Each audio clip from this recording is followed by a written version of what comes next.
compassion.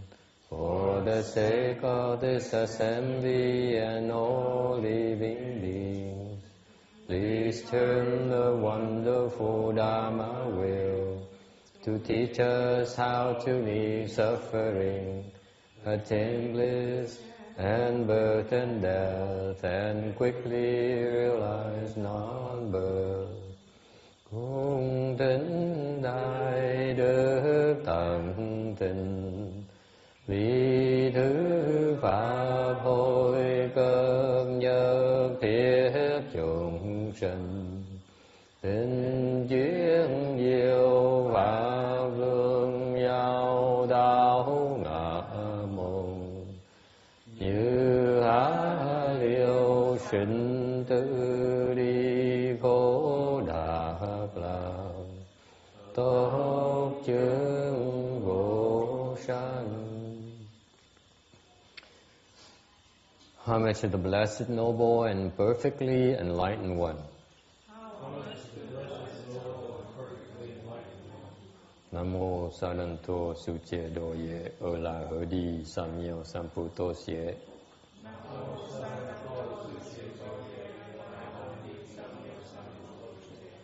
Namo Tát Đát Tha Toya Nara Arahade Tam Miệu Tam Bồ Đà Tỏa.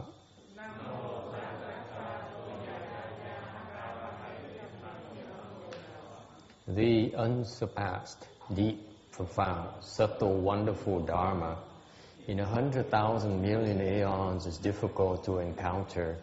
Now that I've come to receive and hold it within my sight and hearing, I vow to fathom thus come one's true and actual meaning.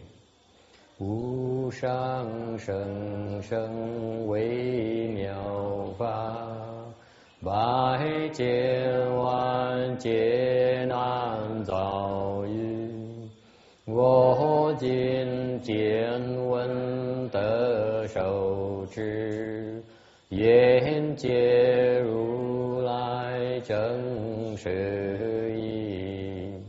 O Buddhas and Bodhisattvas, Venerable Shenhua, all bhikshunis and good known advisors, Amitabha. Chư Phật Bồ Tát, kính thưa Hòa thượng Tiến Hóa, quý sư cô, quý vị thiện tri thức mô Phật. Chư Phổ菩萨, Xuyên Hoa Sang Rẩn,各位比丘尼，各位善知识，阿弥陀佛。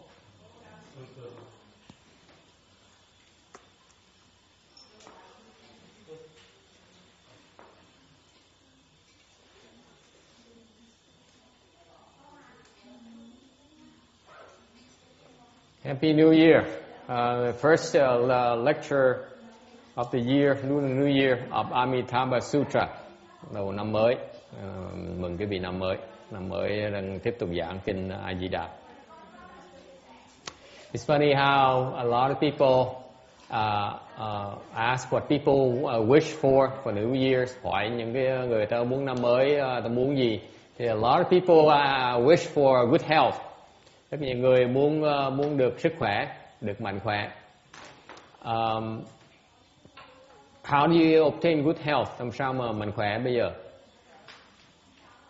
Okay.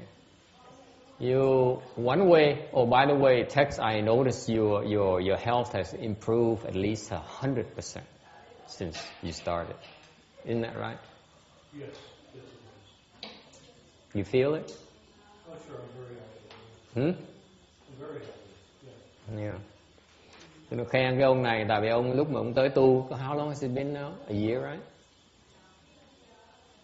Less than a year, more or less. Gần được một năm, ông ấy tới tu chúng tôi một năm. When you first came here, Tex, you were first dhyana already, and you joined us last year, and you progressed quite a long way, quite a ways. Năm ngoái ông tới đây thì ông mới nhập cái pháp hội này, ông là mới sơ thiền thôi. Bây giờ ông đã tiến bộ rất là xa, rất là xa. Tôi khen ông là ông sức khỏe, tại ông lúc năm ngoái ông tới ông bình hoàng dễ sợ. Last year you were pretty bad shape physically. Your body is ridden with diseases. Năm ngoái ông tới thì người ông bình hoàng lắm. And I'm very happy that you cultivated heart and you overcome a lot of your illnesses. Thành ông này ông tu, năm ngoái ông tu gắt gao lắm, ông gỡ một mớ bệnh. That's how you stay healthy. Mình muốn khỏe mạnh á, you stay healthy. Cultivation makes you healthy. Tu hành á làm mình khỏe. Okay. Healthy has two portions, hai cái phần. Khỏe là có hai cái phần khác nhau. One is physical, one is mental. Cái phần thứ nhất là cái cơ thể, cái thể xác của mình. Cái phần thứ nhì là cái tinh thần của mình. So to stay healthy body wise, you can consult the world literature. Muốn cái thân thể nó khỏe mạnh thì cái thế gian pháp nó đầy á, đủ cái thế gian pháp. That includes exercise, diet, exercise. Thế gian pháp có gì? Thể thao, thể dục, với coi chừng ăn uống. It includes chi cung, includes tai chi, includes yoga. Cũng có gồm có cả yoga, hoặc là khí cung, hoặc là tai chi. All those are worldly dharmas to help sustain your physical health. Những pháp đó giúp mình bồi dưỡng cái thân của mình. But they fall short in sustaining your mental health. Vì cái phương pháp thế gian pháp đó, nó không đủ để giúp mình giữ cái sức khỏe, cái tinh thần của mình. Why is mental health important? Tại sao tinh thần, sức khỏe tinh thần nó quan trọng? The mental health is what? Sức khỏe tinh thần là gì? Anyone? Chỉ có mình giúp người ta chữa bệnh đó, là chỉ chữa được cái thân thôi. Okay. Mà cái thân á, người ta có khỏe mạnh, nhưng đều cái tâm người ta không khỏe mạnh, người ta có hạnh phúc không? I'm asking her. She's a healer. She is a herbal medicine doctor. She's very good at that. She's competent at that. And I ask her, when you heal people with people's body, and the body becomes healthier, are they any happier? Are they necessarily any happier? She says no. It has to do with the fact whether you're mentally healthy or not, or mentally happy or not. Chung quy là cái tâm mình nó hạnh phúc thì mới là quan trọng nhất, right? So this is where when people are seeking health, good health, they should pay attention to your mental health as the primary, as a foundation for good health. Thành quý vị muốn cầu được sức khỏe thì phải chú ý tới cái sức khỏe của tinh thần của mình. Because when your mind is healthy, your body will be healthy naturally. Là khi mà cái tâm một cái vị mà được mạnh khỏe thì cái thân cái vị sẽ tự động nó sẽ mạnh khỏe.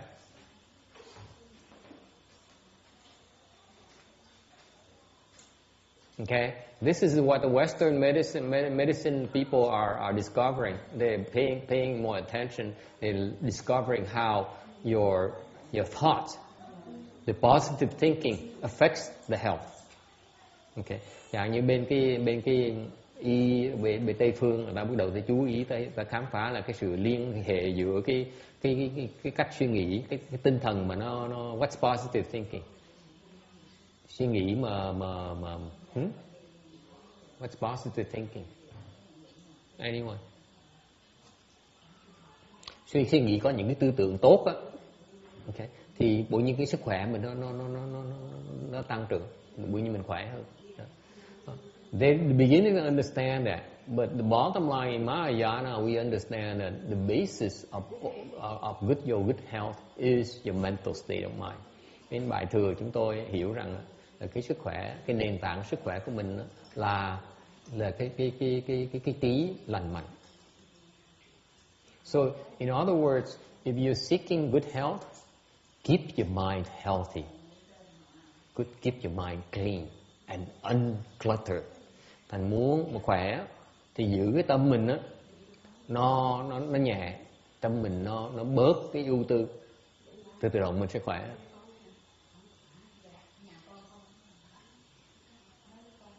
And that's what happened to you. Okay? It's not the mantras. The mantra is only secondary.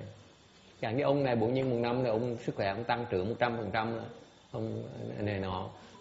Tại vì có truyền ông cái pháp thụ lăng nghiêm, nhưng đều cái pháp thụ lăng nghiêm về pháp phụ thôi. Because the mantra is only an expedient. Okay? What happened? You cleanse your mind. Năm vừa rồi cái tâm ông rửa cái tâm ông rất nhiều. Thành ra bổn nhiên người nó khỏe đó.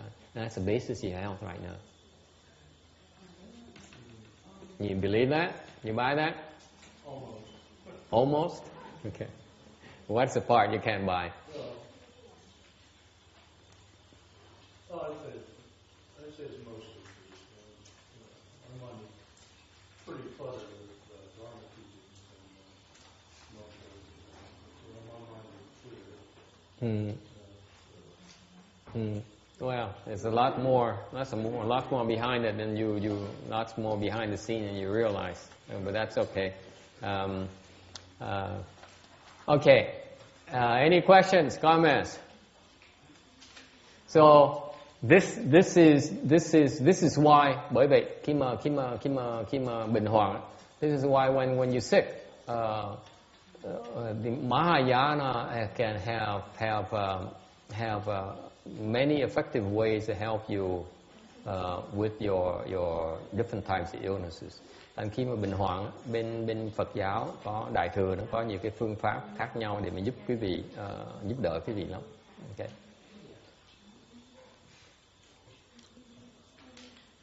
And the most important one, cái quan trọng nhất á, là tôi mới nói đó, là giữ cái tâm mình cho nó nhẹ nhàng. The most important, I just mentioned there, is keep your mind free and clear. That's the most important. Okay. All right. We on slide 33. Ở cái tấm 33. We are beginning to talk about the third requisite for the Pureland practice. Pureland Dharma. Đừng nói về cái yếu tố thứ ba, quan trọng thứ ba về cái phương pháp môn tịnh độ. Okay. Là cái thứ ba là cái hành. The third one is practice. Okay. And last time we finished talking about the phenomenal aspects of the practice. Lần trước thầy nói về nói cái hành tu hành tịnh độ ra sao, về cái phương diện sự. Bây giờ mình nói về cái lý. Now we're talking about nominal aspects of that. It's about the principles or your understanding, về cái lý thuyết. Okay. The understand that the mind that resides does not dwell in existence or not fall into emptiness. Cái trình độ khi mà tới cái trình độ mà hiểu cái lý rồi á, thì cái cảnh giới nó cao hơn một tí. Hiểu rằng á là cái tâm mà nâng niệm Phật á là không trụ ở trong cái có, không trụ trong cái hữu, cũng không trụ trong cái không. And not dwelling yet dwelling. Cái tâm người này, trình độ người cao, trình độ người ta trụ mà không trụ. They're dwelling and not yet dwelling.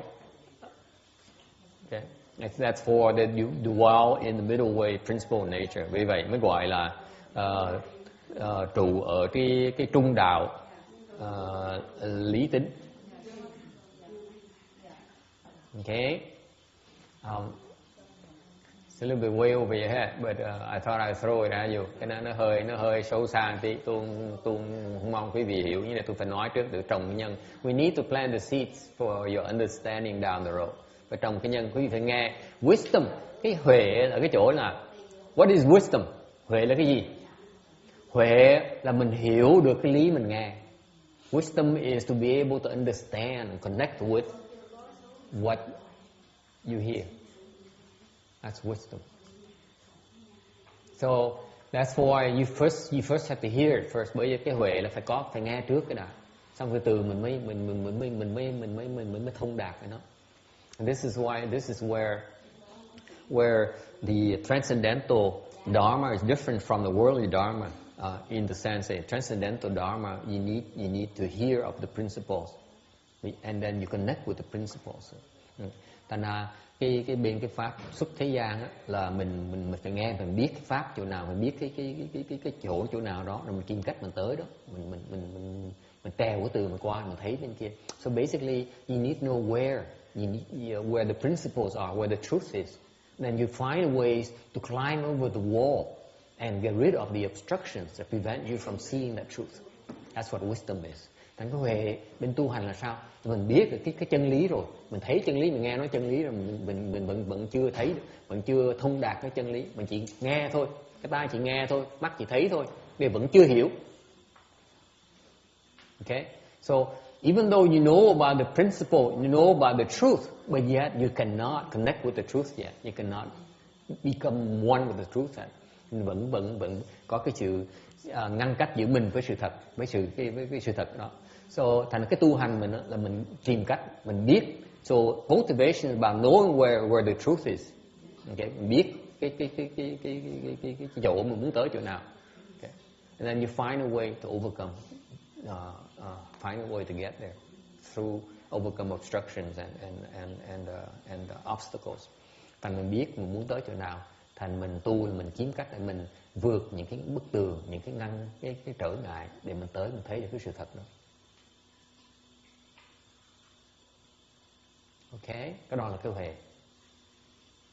That's what wisdom is. Unlike the worldly education, the world education they emphasize on knowledge, not wisdom. Cái thế gian pháp là họ chú trọng về cái biết chứ không phải là cái huệ. They emphasize on how much you know. Biết cái gì, biết bao nhiêu đó. Okay. The difference between knowledge and wisdom is cái biết với là cái huệ là chỗ khác nhau chỗ nào. Let me remind you. The wisdom I explained it already, but some of you are new, so I explain it again for you. Có nhiều người đã nghe cái này rồi, để tôi nhắc lại một lần cho những người mới tới nghe. Cái huệ nó khác cái trí hoặc cái biết là chỗ nào? Có ai biết không? Anyone knows what's the difference between wisdom versus knowledge?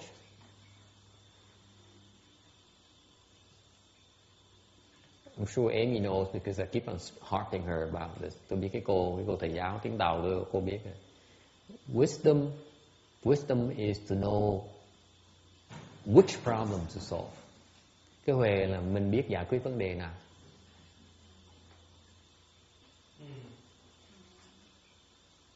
You see, knowledge is you know how to solve problems. Cái biết á. You see? RJ, knowledge is you know how to solve problems, but you don't know which problem you should be solving. That's a problem with knowledge.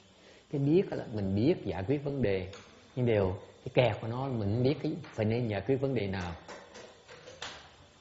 Bởi vậy cái biết phải cần cái huệ. Therefore knowledge. If you have knowledge, you need wisdom to guide your knowledge. Thành có cái biết á, có cái trí á, thì phải cần cái huệ để nó dìu dắt cái biết của mình. You buy that? Cái gì đồng ý không?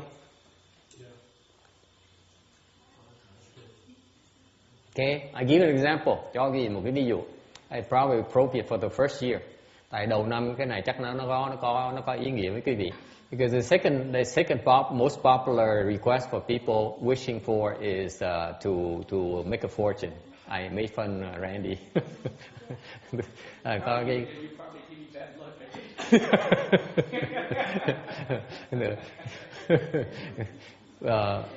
probably good luck in the flip side.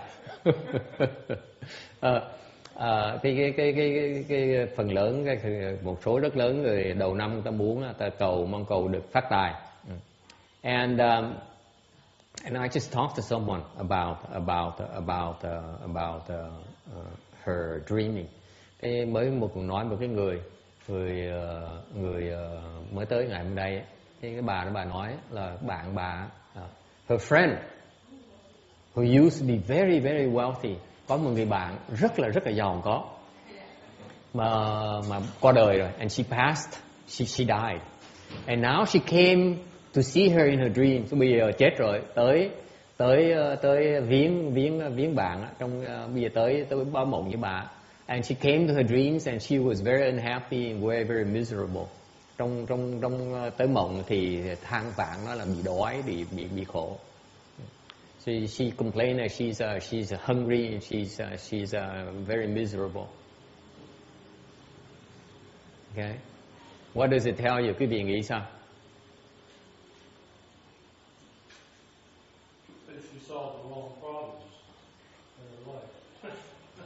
Not while she was alive. That's right. She solved the wrong problem. No, when she was alive, she solved the right problems. If you ask her, depends who you ask.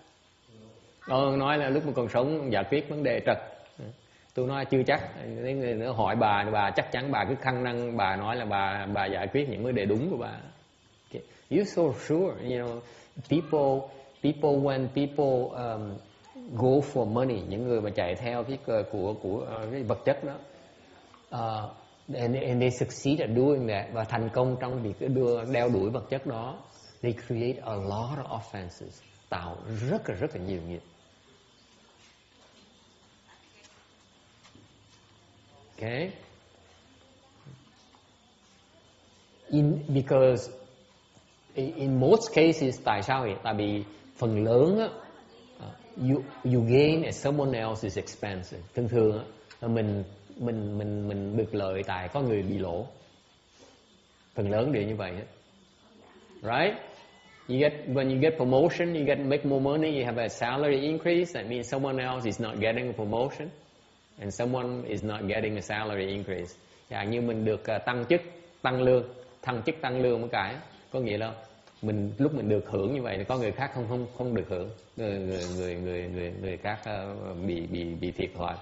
Or when you win as a stock market, hoặc quý vị đầu tư vào cổ phần mà cái giá cổ phần nó tăng lên á, thì quý vị làm nhiều tiền á, thì có người đang bị lỗ. If your share increases, you make a lot of money, someone else's shares has to decrease for you to make that money. Not necessarily. No, just your shares increase. Why should somebody else's decrease? The whole market must go up. But it's not a fair analogy. Yeah, it's possible. Yeah, that's true. Okay, I take it back. You're right. You caught me with red-handed. Ông bắt chẹt tôi, ông nói đúng. You're right. That's a nonsense. Okay. I'm saying that in the worldly gains are usually at someone else's expense, and that's a bad example. That's true. Yeah. Thường trong cái thế gian pháp á, mình cái mà khi mình lợi á, là tại vì có người, cái mà lợi dễ nhất á, là người có thiệt thòi. For example, the typical example is that what's the best way to get rich? Những cái phương pháp mà làm giàu dễ nhất là gì? Đi bịp người ta. You steal from others. Isn't that right? Well, talk to Madoff. Talk to Stanford. Mấy cái người chẳng hạn như mấy ông Madoff mà đi bịp người ta làm tiền, tỷ phú.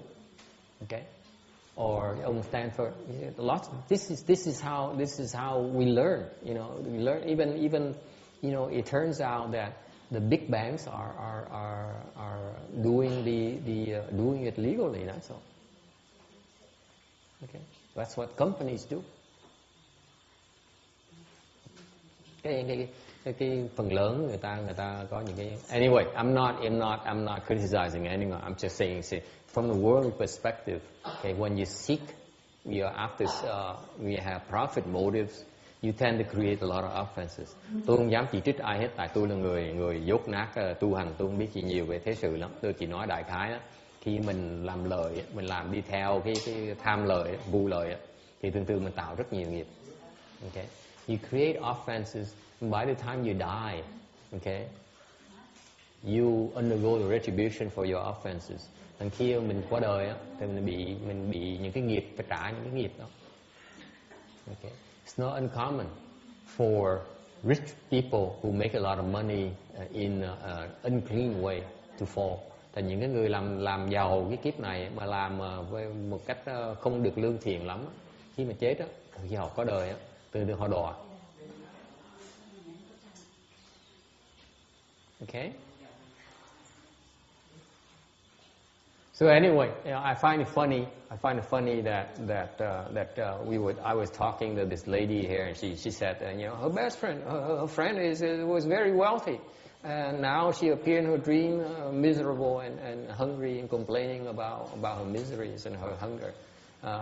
Ngồi than phiền. Bây giờ lúc còn sống thì giàu, mà chết rồi á, thì bây giờ hiện trong mộng báo mộng là đói với khổ.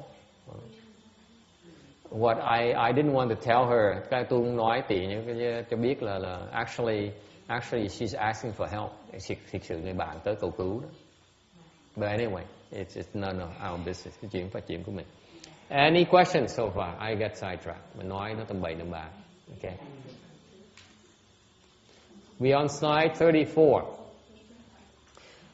Continuing with the lecture. You understand wisdom here. You understand that and know that outside the mind that resides, there's no Buddha that being resided. Okay. Hiểu rằng á, ngoài cái tâm mà đang niệm Phật đó, không có ông Phật nào mà để phải niệm hết đó. Also, outside the Buddha being resided, there's no mind that can reside. Với ngược lại, ngoài cái Phật mà đang bị niệm đó thì không có cái tâm nào niệm hết đó. You understand that object and subject are both extinguished. Năng với sở đều là diệt hết, đều biến mất hết. And the mind of Buddha thus becomes one. Okay. Cái tâm với Phật đó chỉ là một thôi. No problem, right? Moving on. Quý vị hiểu không? Okay, mình tiếp tục. Don't look at me like that. I mean, I don't get it either. Tôi chỉ. Mind Buddha becomes one. Huh? Absolutely. Yeah. Easy, right? No problem. 35. The mind is just Buddha. Thank you. Tâm tức là Phật. The Buddha is just the mind. Phật chỉ là tâm thôi. They're not two. Không phải là hai, chỉ là một thôi. You understand there's nothing to be attached to. Hiểu rằng á, bởi gọi là this is why it's called wisdom. Bởi mới gọi là huệ. Hiểu rằng á là không có gì phải chấp hết á. Anyone get it? Có ai hiểu không có gì để mà chấp trước là nghĩa là gì? Anyone explain to me what nothing is to be attached to? What does it mean? Yes. It means there's nothing there anyway. Nothing there? Không có gì hết. How can there be nothing there? For example, what is nothing there? If it's nothing there, how can there be something called the Western Bliss Pureland? Ông nói theo cái lý thuyết á, không có gì ở đó hết á. Tôi nói nếu thực sự không có gì ở đó hết thì tại sao có cái ổ gọi là Tây Phương Cực Lạc được?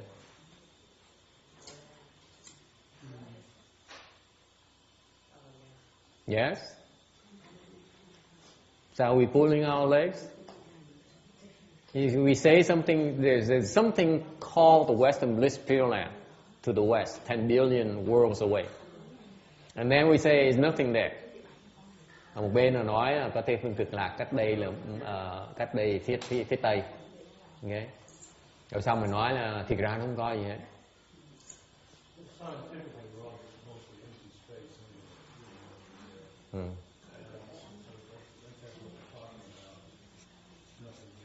But then beyond that, let me go back to something smaller. They're like nothing to be attached to.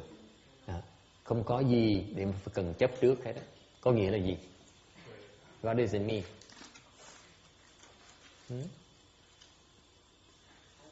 Có nghĩa là gì? Quý vị? Yes?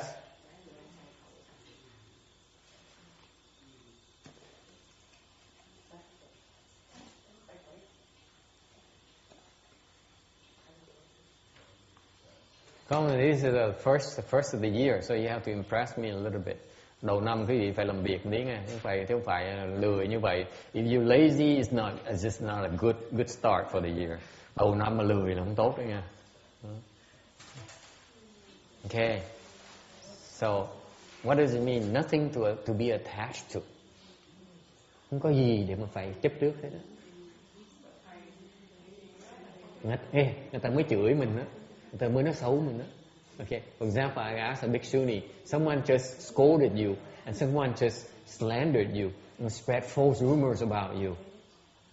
Là sao?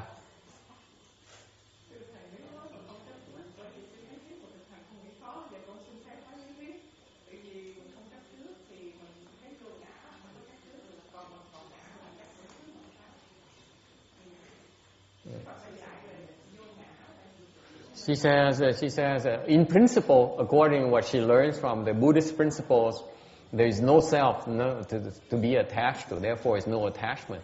But that's only the principle level. But when people slander me, when people badmouth me, I get upset anyway. Cái đó là lý thuyết thôi, chứ mỗi lần người ta nói xấu mình là mình giận như thường. Okay. Rồi cái gì nghĩa là sao? What does it mean? No, she says I'm attached to myself. Cái đó là chấp ngã. So there's still a self, vẫn chấp vào cái ngã của mình. Cái đó gọi gì? What is that called? Nhục. That's called stupidity. You think it's funny? I just call you stupid. Because aren't you attached to yourself? Tôi nói là cái chấp vào cái ngã là cái dốt. Ông đừng cười, tôi nói you see, sometimes I'm too subtle. I need to rub it in so that you guys get it. Như khi mà nói quanh co mà nhẹ qua cái gì cũng thấy. There's nothing to be attached to. Cái cảnh giới ta hay dễ sợ. This is nirvana, folks. Cái này là niết bàn này. I'm describing to you nirvana. Nothing to be attached to. Không có cái gì mà chấp trước hết. Cái đó là niết bàn.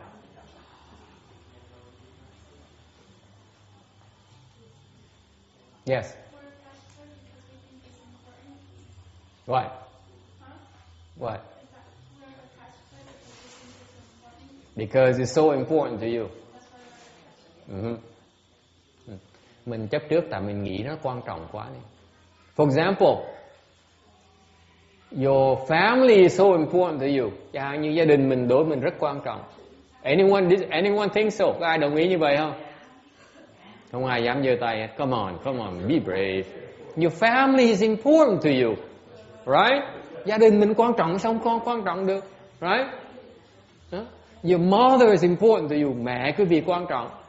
Okay, the young ones, your wife is important to you, right? Raise your hand. Những người mà trẻ đó, vợ mình quan trọng dễ sợ lắm, not right? I can't believe it. No man raised a hand. Your son is important to you, right? Of course, right? How can you say not be attached? Làm sao mà nói mình không chấp trước được? How is it possible? What kind of nonsense is that?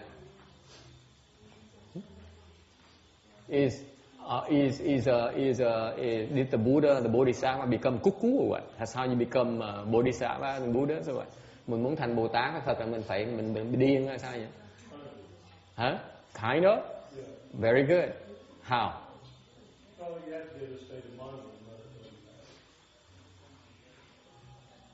What state of mind? State of mind of not attachment. Ông nói là tương tự như vậy, mà vào cái cảnh giới và cái tâm mình nó không bị phải chấp trước ấy. That is not like that. Không phải như vậy đâu. It's wrong. You're wrong. Not the way you think. Không phải như vậy đâu. Tell me, how is it? What wisdom is there in saying that? That nothing to be attached to. Làm sao mà gọi cái huệ nếu không có cái gì là mà phải chấp hết đó. Phải chấp trước hết đó. Hả? That goes back to the concept of emptiness. Cái đó là trở về cái giáo lý là cái không. This is I've been avoiding this concept here for a long time. Tôi giảng pháp cả 5 năm rồi, 4-5 thứ 5 rồi. Tôi ít nói về cái chuyện không này lắm. I rarely bring up the concept of emptiness. Okay? Nothing to attach to, meaning that whatever you attach to, okay, is really deep down empty. Nothing, cái gì không có gì để chấp trước, có nghĩa là cái gì chấp trước đó, thiệt sự nó là không. That's what it means. If you understand that, then you see nirvana. Nếu quý vị thấy được cái đó là quý vị đang ở niết bàn. I guarantee you that. Until you see that, you're nowhere near nirvana. Nếu quý vị chưa thấy được, quý vị không thể nào thấy được niết bàn. So what is this emptiness thing? Bởi vì cái không là cái gì đó? Muốn tới đó phải làm sao bây giờ? Would you like to get there? Quý vị muốn tới đó không? First of all, I just want to make sure. Would you like to get there, RJ? Yeah, right. It's first of the year, what the heck? I play along, right? Có ai muốn tới niết bàn? Ai muốn thấy niết bàn? Muốn tới niết bàn? Anyone? See, no one wants it. See, very good. One lady, very bravely. 2, okay, I have 2. The rest of you, 3. There you go. 3 người muốn tới niết bàn. 4, okay. Do I hear 5? Oh, the rest of you, where do you want to go? Quý vị, người còn lại mà không có giơ tay đó, muốn đi đâu vậy?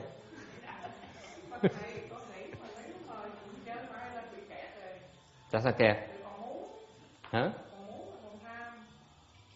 Không muốn sao tới được?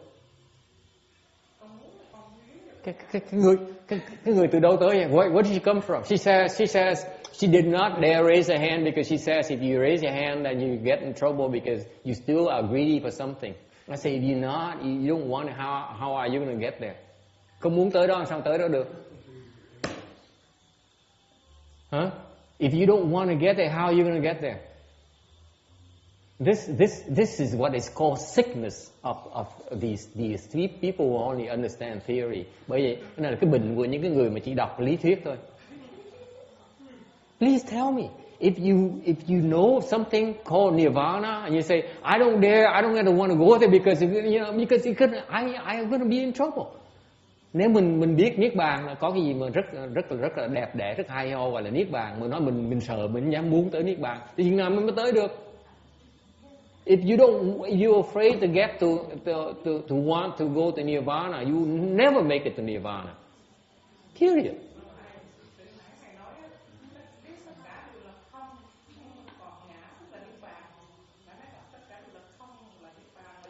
But cái bệnh này còn nặng hơn tôi tưởng. This is a lot worse. Her sickness is a lot worse than I thought.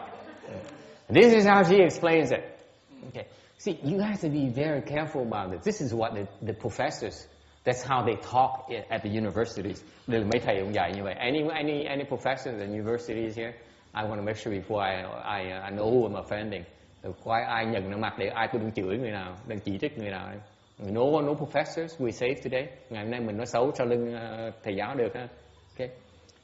She says that, nói lại cái bệnh của cô đây, nghe lại một lần cho nó rõ. Đừng có đổi, không được đổi. Nhắc lại.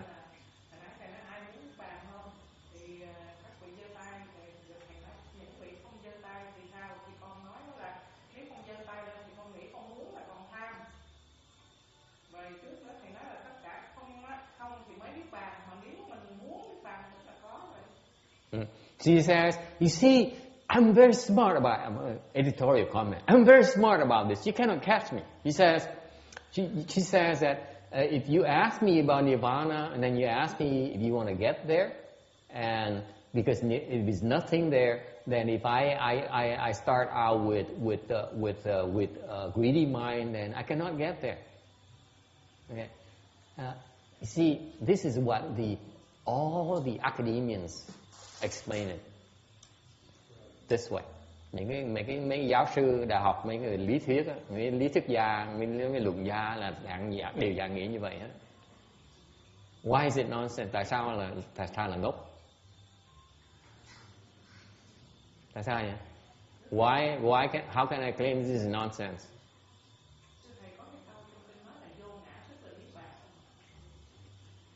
It's getting worse. Cô nghĩ đầu năm cô nghĩ.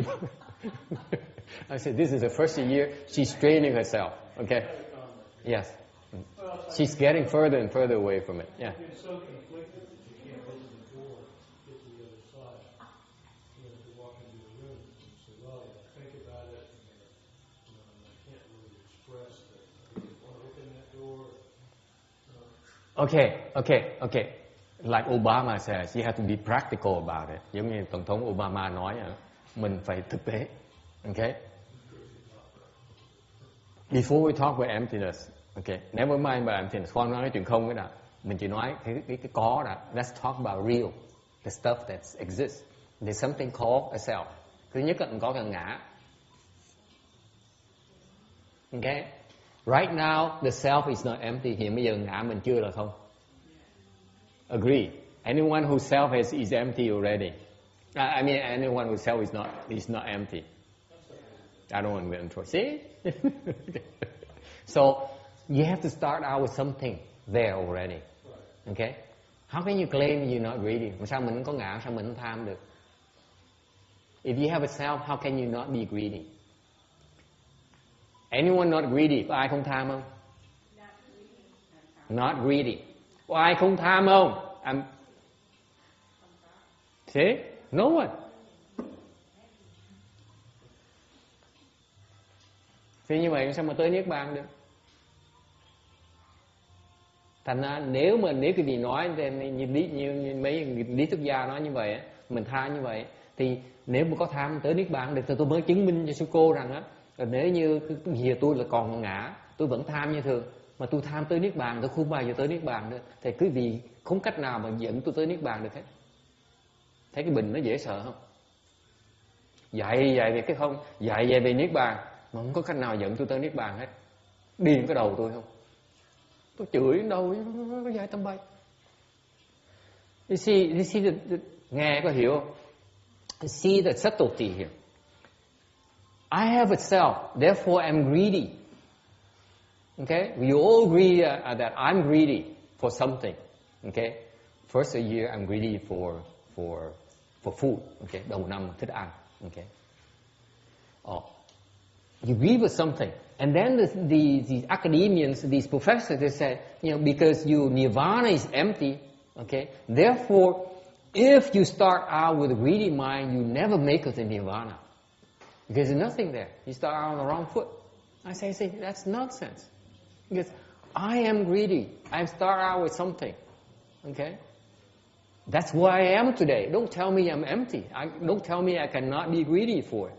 Đừng có nói tôi là ngày hôm nay là tôi muốn tới đó là tôi không được tham, tôi mới tới đó được. Tôi tham tôi mới tới được chứ không tham sao tôi tới được? If I'm not greedy for it, how am I going to exist? How am I going to get there?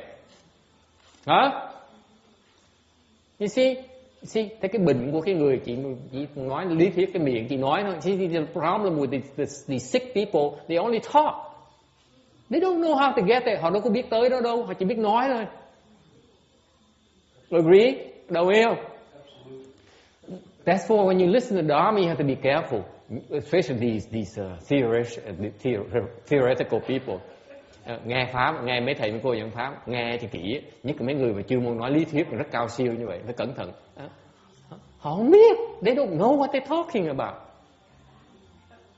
Đồng ý không? Mắc cỡ. Mình cứ nói tôi biết cái không, tôi biết là Niết Bàn không, đây này nọ, mà không biết sao tới đó. They only know about those things, but they don't know how to get there. How do you get there? Mà sao mà tới đó bây giờ? You have to be greedy for it. My claim, I'm not there yet. Okay, tôi chưa tới đó, nhưng tôi chỉ biết là tôi cam đoan cái gì là mình phải cần tham mình mới tới đó được. I claim I have to be greedy for it. Có ai không đồng ý không? Anyone disagrees with me? Ai không đồng ý là mình không được tham mới tới được không? Phải tham mới tới đó được, không tham sao mà tới đó được?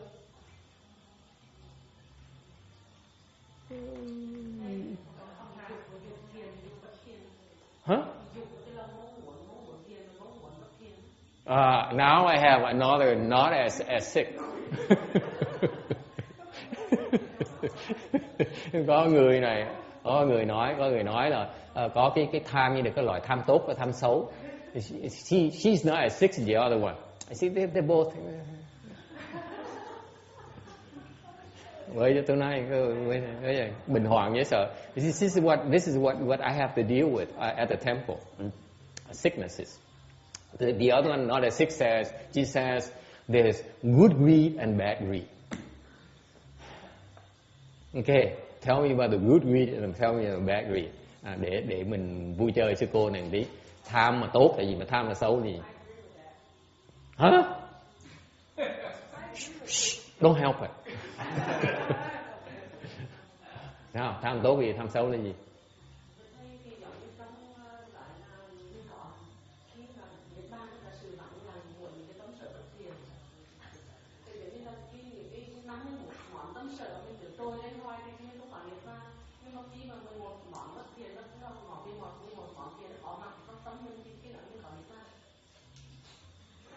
I'm confused. Cái cô này cô nói trên trời dưới trăng không? Cô đọc sách xong cô. When she's talking about nonsense about the 100 dharma, I think, where the mind, the mind dharmas were the 10 good mind dharmas and 11 not unhealthy or evil dharmas, that kind of thing.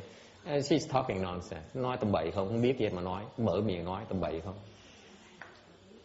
Bởi vậy, this is the problem with all these cultivators, mấy cái người tu hành, họ tu càng ngày họ càng lún.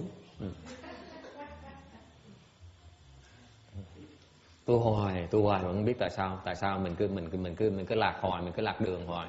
They get lost, they have no idea, no clues why they're lost. Okay, let me tell you. Okay, this is what it means. Muốn tới niết bàn. Okay, and write it down. Let's record this and write it down so that because I'm tired of hearing all these academics speak nonsense when they speak about emptiness.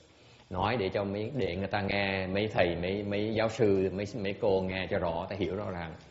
You have to start with something called greed. Okay, mình phải bắt đầu, mình có cái ngã, mình phải tham cái đã, mình tham cái gọi là niết bàn. You have to be greedy for something called nirvana. Okay, for you to get the will in motion, mình phải tham, mình mới bắt đầu về cái hướng đó được. Agree? Okay, if you do not have any greed for it, you cannot get any closer to it. Mình không có tham với cái đó, không thể nào tới gần nó được. Đồng ý không? Cái người mà không tham là người không tiến bộ được. If you're not greedy, you cannot progress anymore. Agree?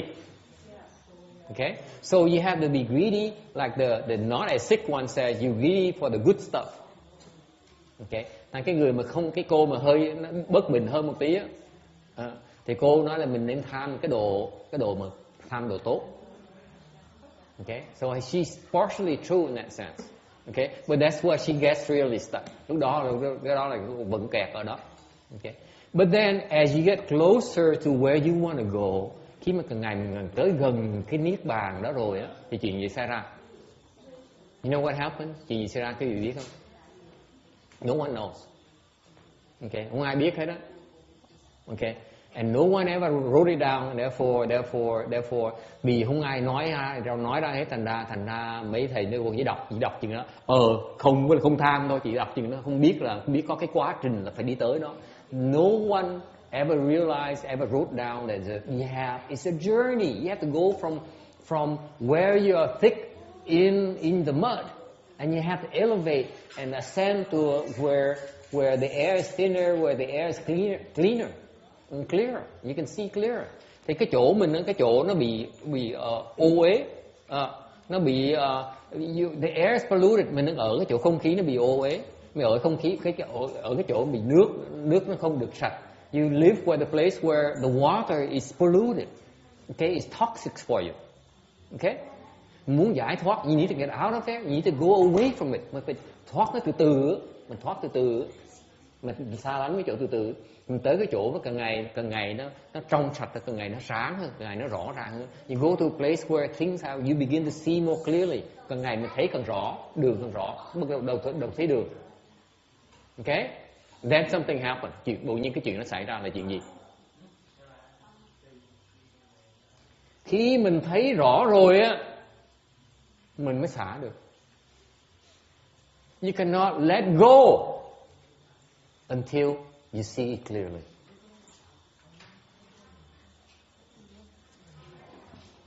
Cái người mà nói chuyện lý thuyết nó cái đó là không, người ta không thấy, người ta không biết gì hết, chỉ ngồi nói tầm bậy tầm bạ thôi, không hiểu làm sao mà tới đó hết.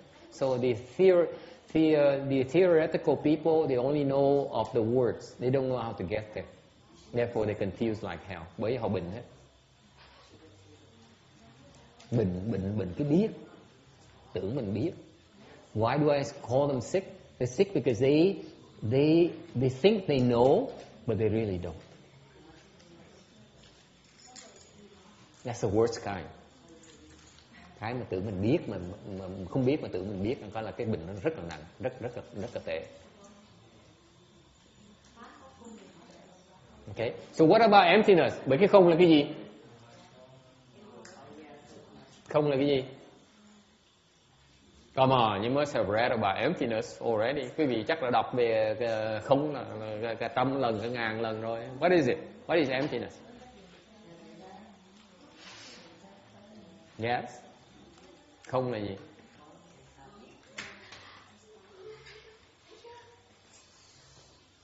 Mấy người bệnh không dám nói nữa. The six bhikshunis don't dare raise their hands anymore.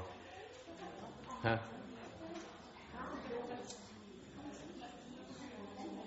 You see,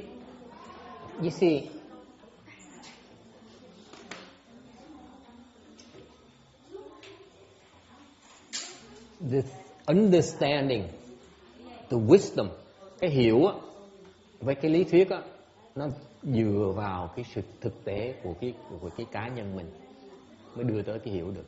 See, all these principles are based on reality, on your daily life, your daily conditions. Những cái thực tế đó của cuộc đời mình đó, là nó có trong những cái lý thuyết này, chứ không phải là lý thuyết không có thực tiễn đâu. Lý thuyết rất là thực tiễn. The theories are very practical. Okay. What's emptiness? Không có nghĩa là gì? Meaning that ultimately it disappears. Cái không có nghĩa là nếu mà quý vị đợi lâu, nín thở mà đủ lâu á, tự nhiên nó biến mất. You hold your breath long enough, eventually it goes away. That's emptiness.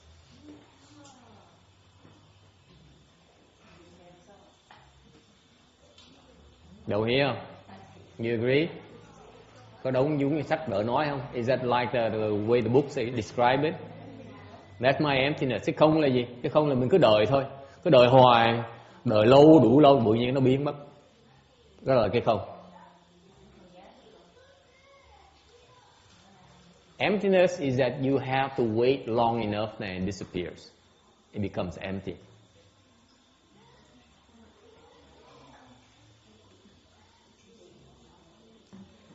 Sao mấy cô Bình nghĩ sao? Có đúng không? What do you think? Huh? Yes? All composite things will disintegrate. Name one that does not disintegrate. Name something that does not disintegrate. Name something that doesn't disintegrate. Does not. I can't. Ông hỏi tất những cái gì mà nó phối hợp lại với nhau nó phải tiêu tan lại. Tôi hỏi ông có thể nghĩ với một cái gì mà nó không bao giờ nó tiêu tan không? Ông nói tôi nghĩ ra không được.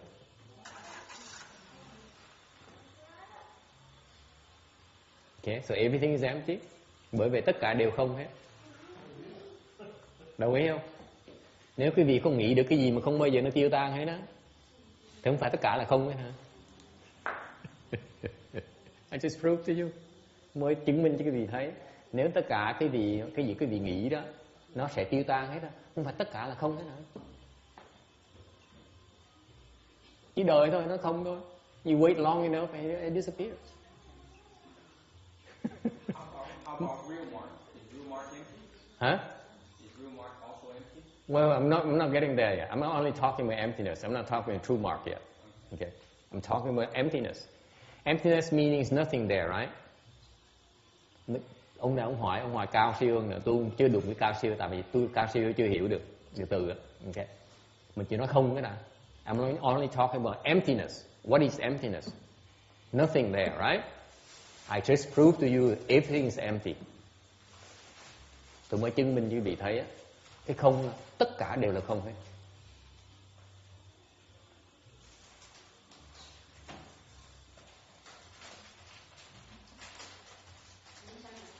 I don't have time, or I don't have the vocabulary to describe emptiness with in 1,000 pages. Tôi không đủ cái kiến thức, không có đủ cái khả năng để mà diễn tả, mô tả cái gì, cái không là cái gì bằng một cuốn sách hoặc 1.000 cuốn sách, 1.000 trang. Okay, I only give you one, 3 sentences. Okay, you wait long enough, then it becomes empty. Đợi lâu nó sẽ không. Đủ lâu nó sẽ không. That's emptiness.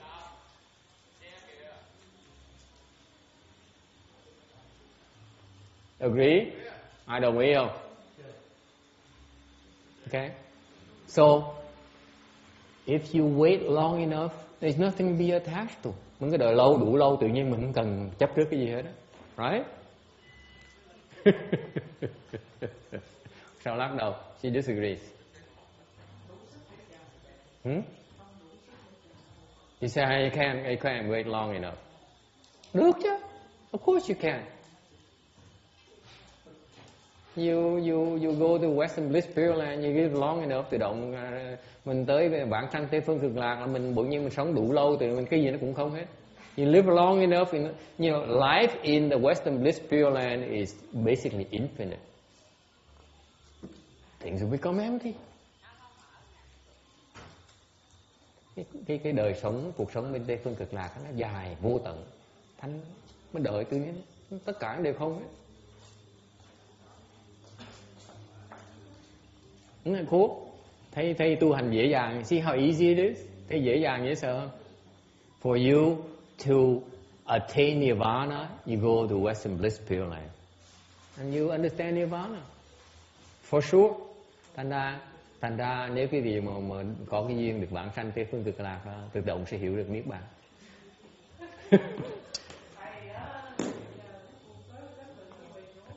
Okay. So bây giờ good point. Cái này đồng ý.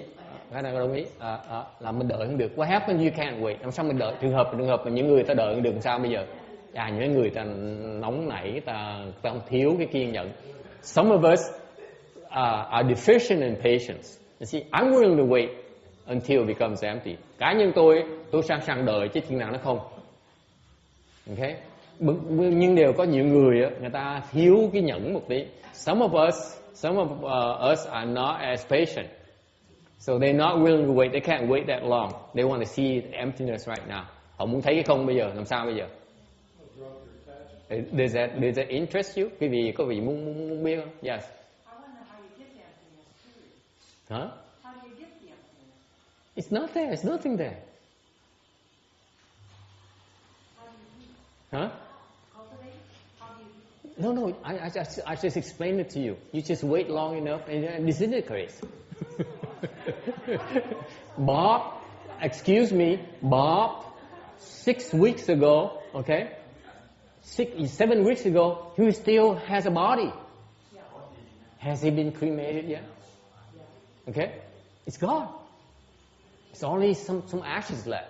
You wait a little bit longer, even the ash will be gone as well. That's emptiness. See? You waited 80 years for you to see the beginning of emptiness. 82 years. Chồng bà mới chết. Chồng bà mới chết cách đây 6 tuần. Thành ra tôi nói cách đây 7 tuần chồng bà còn cái thân. Bây giờ mới đốt cái thân bà, mới còn có tro. Tôi nói bắt đầu cái thân nó thành tro, rồi xong từ từ tro nó sẽ biến mất. Cái đó là cái không. See, that's emptiness eventually. Everything eventually will disappear. Everything becomes empty. Okay? Now the question is people object to is that I am not willing to wait that long. Can you show me emptiness right now? Có nhiều người ta nói là thầy giảng có dễ dàng quá đi, bắt tôi đợi thôi, thầy dụ tôi. So in other words, they don't believe me. Nói cách khác là nó không tin thầy. Tại vì đâu có ai đợi lâu như thầy được đâu. They say no one is as patient. I can wait as long as you can. Therefore, so emptiness is only true to you but not true to us. Thành quý vị những người mà không đợi lâu được như tôi, không thấy được cái không. Muốn thấy được cái không bây giờ. How do you see emptiness right now? How thấy cái không bây giờ?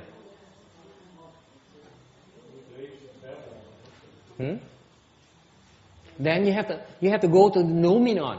Nếu quý vị mà không đợi được thì quý vị phải hiểu cái chân lý của nó, cái lý của nó. Đúng không? Thì cái lý là gì? So what is the principle behind emptiness? Tại what I describe to you is the phenomenal emptiness. Cái tôi mới diễn tả cái gì đó là cái sự của cái không. Có nghĩa là mình đợi để tự động nó đợi lâu là tự động cái nó biến mất. Cái đó là cái sự của cái không. Okay? If you're not willing to wait for the phenomenal emptiness, then you have to understand the noumenon emptiness. Nếu quý vị đợi không được, phải hiểu cái lý của cái không. Có một cách đó thôi à. Okay? Không thấy được cái sự thì thấy được cái lý thôi. Okay? Anyone explain it to you that way? Có ai giảng quý vị cái không về cái cách phương diện đó không? It's very simple. There's nothing to it. Nó rất là giản dị.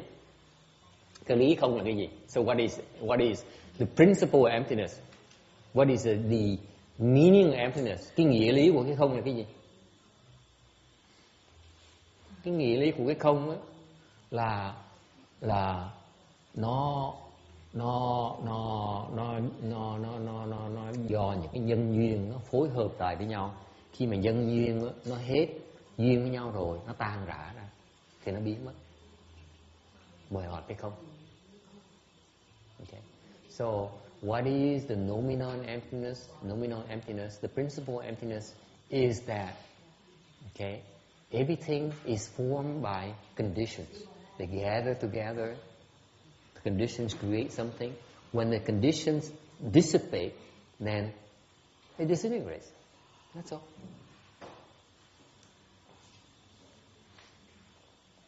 So, thấy không dễ sợ. You see how easy to explain emptiness. Okay? So for example, ví dụ. For example, the food you eat today for lunch. Ngày nay quý vị ăn đồ ăn trưa đó. I be nice since the first day of the year, so I will not say anything bad. Ngày hôm nay mà ngày đầu năm thành mình nói chuyện vui, mình nói chuyện buồn. Okay? So I give you a happy example, like lunch. Ví dụ ngày nay đầu năm mình nói chuyện vui, mình nói chuyện đồ ăn trưa. Lunch is good today. Ngày nay ăn trưa ngon đúng không? Okay. What did you have for lunch? Ngày nay ăn trưa gì ngon? Okay. Whatever you ate for lunch, okay, is being digested right now. Hiện bây giờ nó được tiêu hóa. Does it look like the same as before? Quý vị thấy nó có giống như lúc trước không? Nó đổi nhiều không? Bây giờ nó bầy nhầy ở trong. Now it's mashed up and mixed with all kinds of juices and digestive juices. Okay? It's being transformed. Nó đang duyên nó đổi. Okay? Eventually, nothing there. Từ từ sẽ tiêu hóa hết, sẽ biến mất hết. Cái duyên nó hết. Cái duyên là đồ ăn nó thành hết, nó biến thành một cái đồ bị tiêu hóa. So the conditions for it to become food, okay, disintegrates, and therefore it gets digested and becomes something else. Okay? You buy that? Okay. You have to understand that everything merged only for a limited amount of time. Phải hiểu rằng tất cả gì nó phối hợp với nhau chỉ trong tạm bợ thôi. You buy that? Đồng ý không? And that's emptiness. Cái đó gọi là cái không nữa. Nó không là tại vì nó chỉ tạm bợ, nó có đó tạm bợ một thời gian xong nó sẽ thành không. Because the emptiness means that right now may appear to be there, but only for a fixed time span, but eventually will not be there anymore. That is emptiness. Cái đó là cái không. Nó chỉ đó tạm bợ thôi, tạm thời thôi. Thiệt ra nó không phải đó. So in Buddhism, we say it's there, but it's not there. That's what the meaning of Buddhism. Okay. Bởi trong Phật giáo lý mới nói, Phật lý mới nói là nó có mà không có, có nghĩa là vậy đó. That's the meaning of that. Trụ mà không trụ. Dwelling and not dwelling. Okay. Exist and yet non-existent. Có ở đó mà thiệt ra nó không có ở đó. Okay. Does it help? Thấy giáo lý Phật giáo dễ sợ. Sao ý gì mà Buddhism is? It's very simplistic.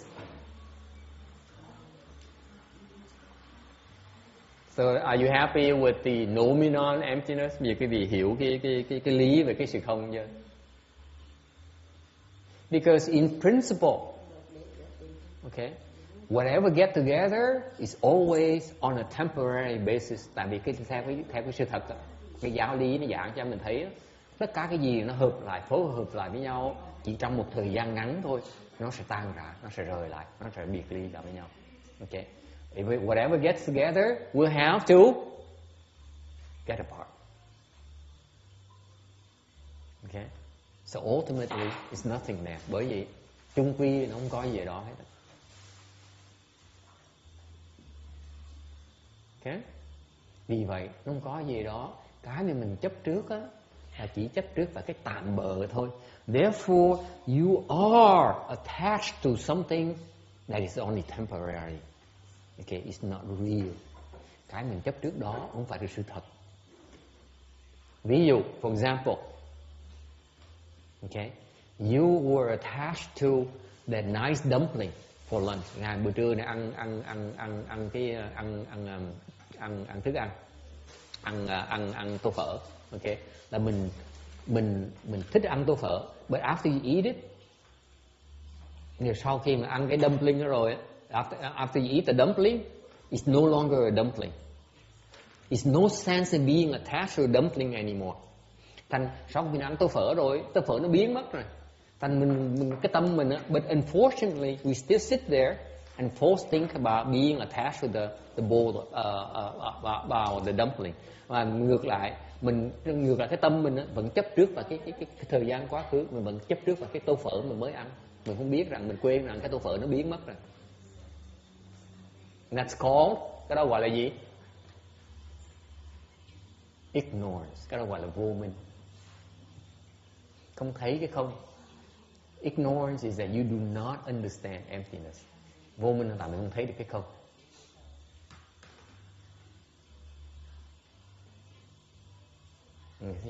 Mấy người này phải suy nghĩ tội nghiệp hay sợ. Không bao giờ nghe mà giảng giáo lý một cách mà giảng gì như vậy.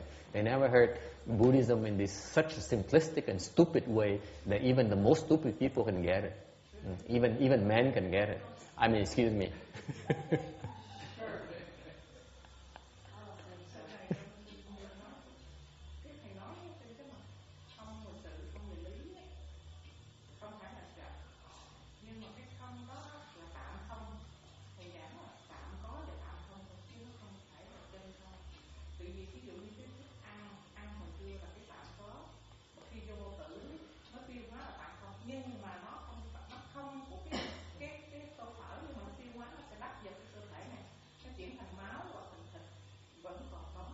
Người là bình dễ sợ, bình nặng không thể tưởng được.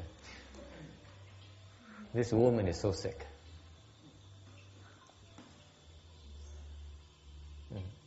Cứ dở ra sách vở mà nói bày mà gì đó cãi lý với tôi không à.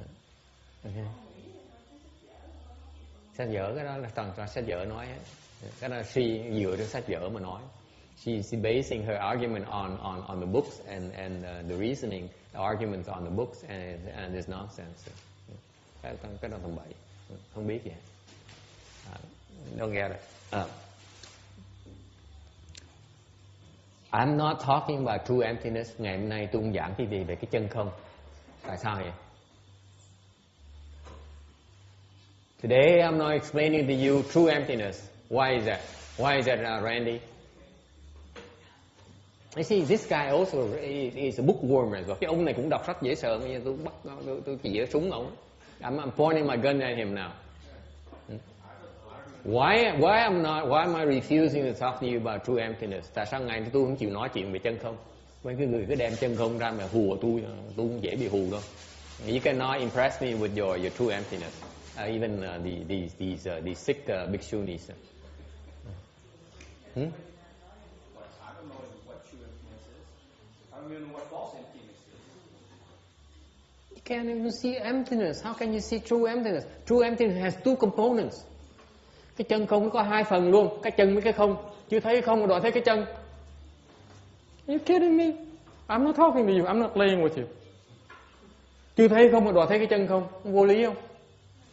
Tôi đâu dễ bịp tôi vậy. Quý vị thấy cái không chưa? Have you seen emptiness? Hả? Chưa thấy không mà đòi thấy chân không sao được? You have not seen emptiness yet. Don't talk to me about true emptiness. Forget it. I'm not talking to you. I'm not playing.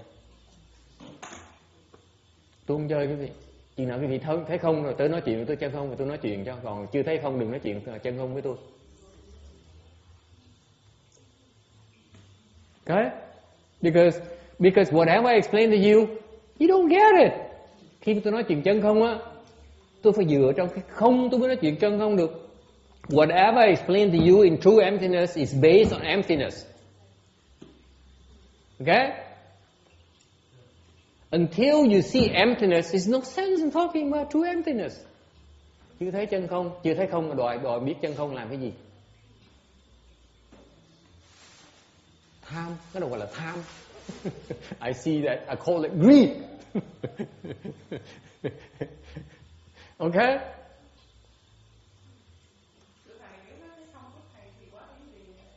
Hả?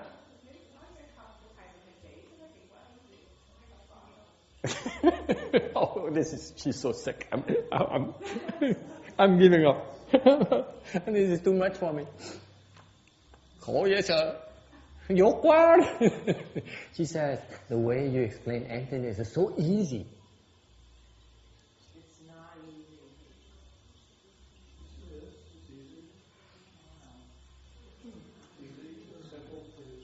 If it's so easy, why are you so greedy? Tại sao nó dễ? Nếu nó dễ, tại sao cứ vẫn tham? Hả? Nó dễ, tại sao vẫn tham? If it were so easy, why are you so darn attached?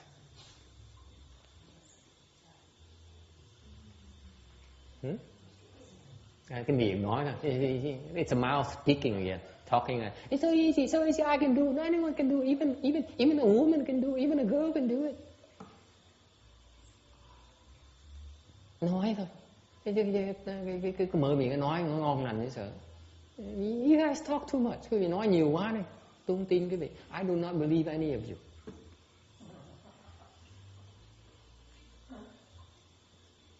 Easy. You dám nói dễ hả?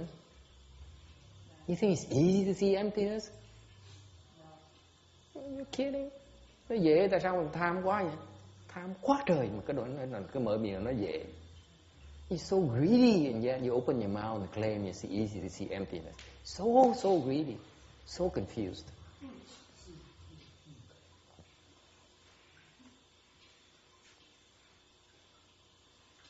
Okay? Anyway, again, first day of the year, I don't want to rub it in. Đầu năm tôi không muốn cái vị quá chán nản, ok? Không có dễ đâu em ơi. It's not that easy.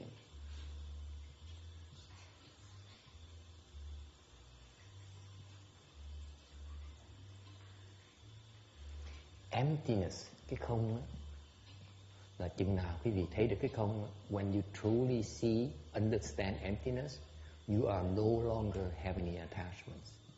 Cái mà thấy cái không rồi, chặt được cái chấp trước này. Không thấy còn cái chấp trước, không thể nào còn cái không ở trong. Okay, there's a Dharma practice here. Cái tu hành ở chỗ đó, cái khác biệt của tu hành chỗ đó. This is where the cultivation dharmas matters, because the cultivation methodology can bring you to the point where you see the emptiness, you realize the emptiness. Bởi cái tu nó khác cái nói vậy đó. Cái nói là ai nói cũng được, ai nghe cũng được hết đó. Ai diễn tả cũng được hết đó. Để cái tu, người ta tu cũng được. Cái phương pháp tu nó dẫn mình tới thấy được cái không đó, chứ không phải nói. So cultivation brings you to that point called emptiness, where you become one in emptiness. You don't talk about it anymore. Okay? Okay. So New Year's Day tip, bởi vì đầu năm là gọi là bố thí cho quý vị. Okay? When you listen to Dharma, khi mà nghe pháp á, okay? What to look for? Khi nghe pháp biết tìm, biết nghe, muốn nghe cái gì? You want to hear the methodology, the path to bring you to the point where you see the emptiness. Nghe cái pháp để đem mình tới cái cảnh giới mình thấy được cái không. Nói cách khác, you hear Dharma to bring you to the point where your attachments become less. You have fewer and fewer attachments. Nghe pháp á, nếu pháp nó đúng á, thì càng ngày cái chấp trước mình nó càng vơi.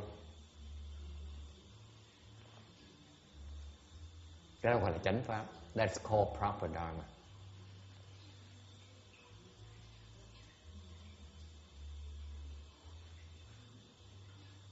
Okay? Questions, comments?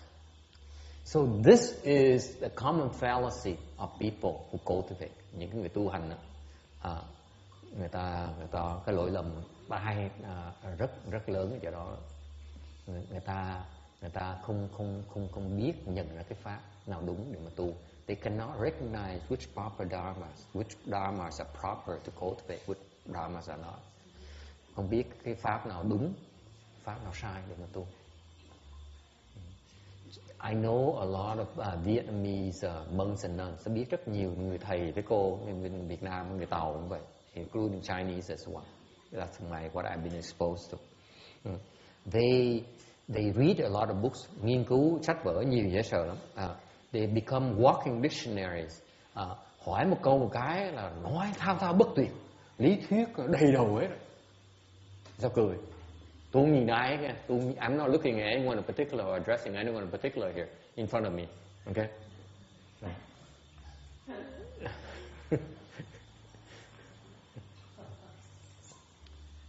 Nhưng đều á. But the problem they have is that the more they investigate the principles, cái kẹt của họ càng ngày họ càng tu á, họ càng chấp trước vào cái hiểu biết của họ. The more they become attached to their knowledge.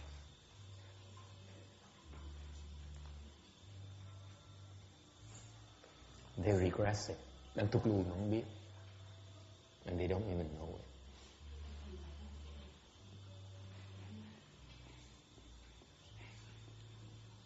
You listen to Dharma, nghe pháp á. Okay? Đầu năm á, okay, nhớ nhắc quý vị, đầu năm nhắc quý vị nghe pháp hả? Nghe xong rồi á, nghe lỗ tai này nó ra lỗ tai kia, không nhớ gì hết á, mà đúng là chánh pháp.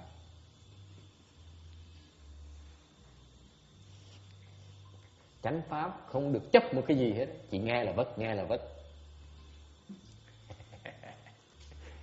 Coi thầy nào dám giảng cái gì như vậy chưa? In other words, the proper Dharma, you hear in one ear, you walk out of here, it's gone. You cannot be attached to anything you hear. Period. That's proper Dharma.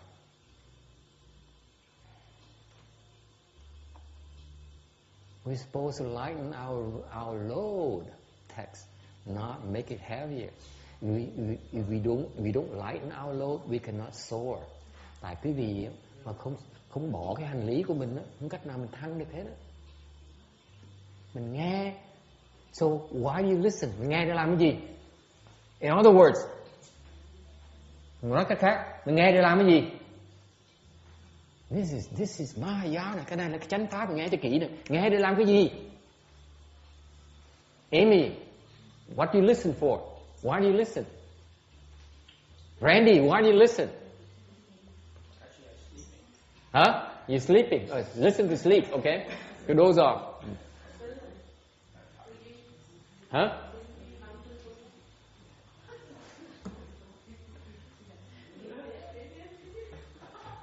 Mấy người Bình dễ sợ lắm. These guys are so sick. This is a really uphill battle. This is too much for me. Đầu năm như vậy là không nhận tôi nản chí dễ sợ. Khổ quá đi. Sao nó đặc quá đi. It's so dense. It's so thick up there. Yeah. Nghe làm cái gì?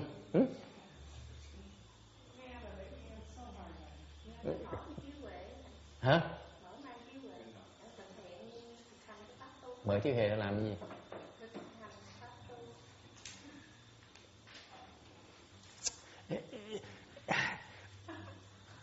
I wish I had something that that it is so nice that I can sell to you. Thiệt ra tôi ao ước lúc tôi ao ước.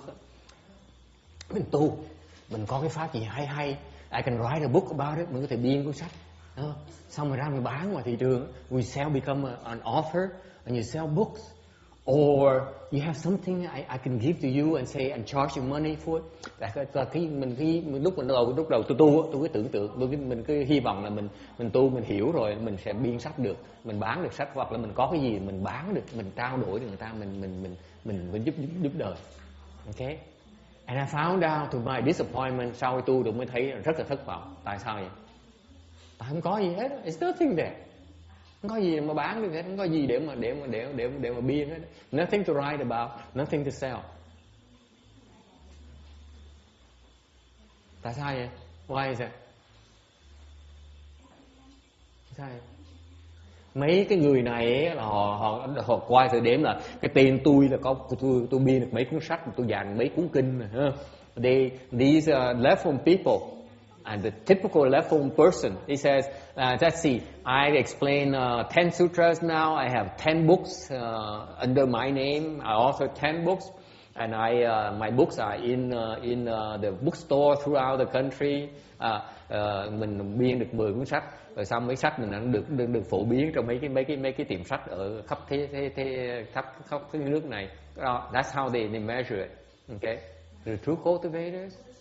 Mấy người tu thiệt á, không có gì hết, they have nothing. Okay? For example, ví dụ, how many books of Master Xứ Duyên are there? Như mấy ngài như ngài Hư Vân đó, có mấy sách như ngài Hư Vân quý vị thấy được. Có một vài cuốn rồi, nói với mình không? Người ta kể mấy cái sách của ông Hư Vân toàn là người khác kể chuyện Hư Vân, nhưng Hư Vân đâu có biên đâu. All the books from Master Xứ Duyên are from other people, not from him. Anyway. Yeah, one, but anyway. And those guys don't know what they're talking about anyway, so I don't take them seriously. I think was lost, but I'm sure I'm a teacher with commentary. Sure, but he spent 80 years his life cultivating, and you give me, you name one or two books? Come on, you got even more than that. Okay. Thành ra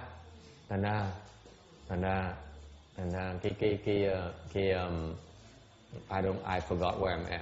Tôi quên tôi ở đâu rồi, tại tôi nói nhiều quá, nói nhiều quá bây giờ quên không biết ở đâu nữa. Nghe pháp này. Okay, so why you listen to Dharma? Làm cái gì? Hả? Làm cái gì? Mở huệ làm cái gì? Tôi mới giảng mà nghe em ra. See, I'm testing you. You guys keep on failing my test. Cứ thử cái gì hoài, cái gì cứ thi rớt hoài, rớt như sung vậy đó. You fail all your test. Mới giảng xong mà nghe mà hỏi lại mà muốn trả lời được. I just gave you the answer and I asked you the question again. You cannot give me the answer. Not proper Dharma. What's proper Dharma? Come on, you smart people. Mấy người có học thức đó, mấy người thông minh, mấy người giỏi đó, người rất thông minh đó. Trả lời đi cha. Come on, you smart people of the world. Nghe Pháp mà làm gì? Why you listen to Dharma? Mới nói hồi nãy mà không nhớ. I just told you. Nghe làm gì? Well, Randy didn't hear because he was asleep, but you weren't asleep. I told you already. Nghe làm gì?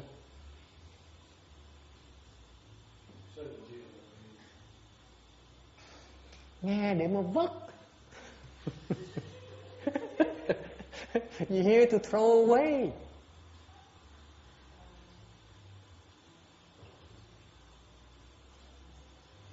Throw away what? Vất cái gì? Vất cái chấp trước của mình. You throw away your attachments. Why do I bother explaining to you emptiness? What for?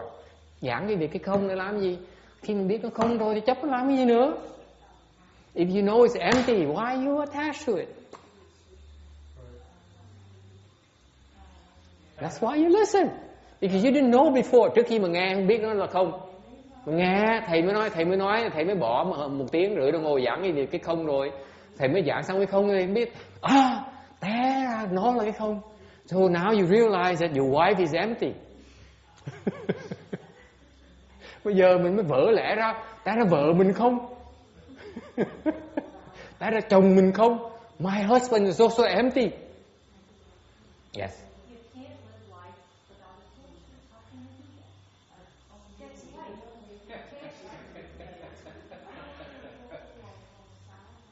Now you have to explain true emptiness and one true existence. Reduce the strength of the attachment. You reduce your identification with the Well, you're hopeless, honey. So lucky you don't have to understand so much because you can go for rebirth and then everything will be okay. Amitabha Buddha would teach you. I don't have to worry about you. Cái này bà đệ tử tôi bà hỏi sao mà sống mà sao mà không có chấp trước được? Cái này thực tế mà nó không có chấp trước. Tôi nói không, bà này bà sắp chết tới nơi rồi. Bà không còn bao lâu nữa tôi không có lo bà. I don't worry about you. I let Amitabha worry about you. Tôi để cho Phật A Di Đà lo cho bà.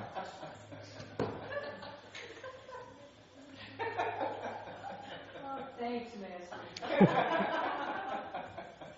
Who would take that law? By the time I explain to you, by the time you get it, tại vì tốn thì giờ quá, tốn sức quá đấy. Giảng khi mà bà hiểu được rồi, bà ngụm tỏi luôn rồi. Tôi mới giảng. Just recite the Buddha's name, honey. Cứ niệm Phật đi. Đừng có hiểu. Don't try to understand too much, honey. It's hard. Nó khó lắm. Sometimes I have to wait until the 49 days. Nhiều lúc tôi phải đợi đúng 49 ngày tôi mới làm được, mới làm việc được. Nó dễ hơn. Sức người có hạn, mình đợi 49 ngày. I have limited resources. I can't afford to spend on unnecessary projects. Anyway, where were we? Thế mình nghe để mình vất cái mình không cần thiết. You hear the proper Dharma because it teaches you to do away with the things that are not necessary. We're not talking about Roberta doing away of everything. Because it's impossible, you're right. But you can begin with doing away with things that are really not necessary. That's a start. That is a proper Dharma. Is there hope after all?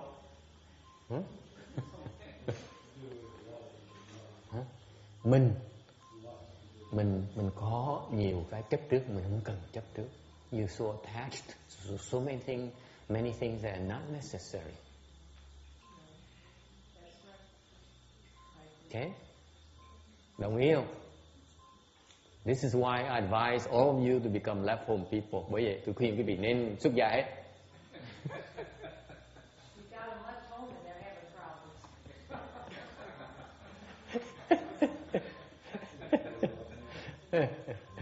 Okay, I don't know where I'm at anymore.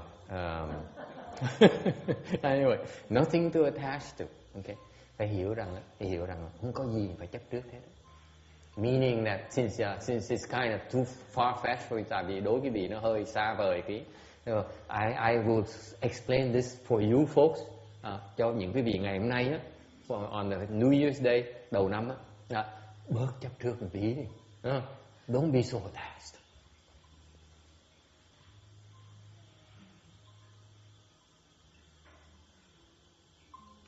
Rồi cái không, thấy cái không chưa? Thấy không nó hay gì đấy sợ.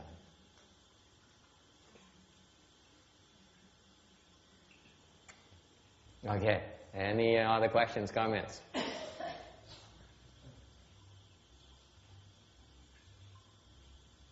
That's why Buddhism is the Dharma door emptiness. Bởi vậy cái Phật pháp á, là cái cửa không như vậy, hư không môn, cửa không như vậy. Because Buddhism points out to you that ultimately everything is empty. Tại cái Phật pháp, cái triết lý Phật pháp nói cho mình biết là cái cuối cùng tất cả nó đều là không, không cần phải chấp trước. Yes. Well, I don't understand one thing up there. It says one empty spiritual essence. So the spiritual essence is empty too. Okay, I'm not there yet. You way ahead of the game. I'm still at line number 5, number 4. Ông hỏi câu cái hàng thứ 7, thứ 8, tôi mới hàng thứ 4 à. You way too fast for me. I'm a slow one. Okay. Thôi, ai thắc mắc gì nữa không? Thấy cái không không? Quý vị, anyone disagrees with me that everything is empty? Ai không đồng ý với tôi rằng là tất cả đều là không hay không? Anyone disagrees? Ai không đồng ý không? Tất cả đều là không hết. Everything is empty, folks. Ultimately, everything is empty. So, start chopping away. Ta bắt đầu mình chặt những cái mình cần thiết mình chặt hết. You better off. Nên bởi vì cuộc đời quý vị nó có ý nghĩa hơn khi quý vị bắt đầu chặt. Right, RJ? At first it's kind of unnatural, but you know you do away with eating the steaks and then all the things, and suddenly life is more interesting, isn't it? Much more multidimensional, much more facet than you realized before. Mình bắt đầu mình chặt. Mà chặt thì mình thấy bỗng nhiên mình khám phá rằng cuộc đời nó có ý vị hơn nhiều, nó có nhiều cái khía cạnh khác mình chưa thấy, mình không chịu thấy. Because until you let go of those things, you cannot see the other facets. The discovery continues.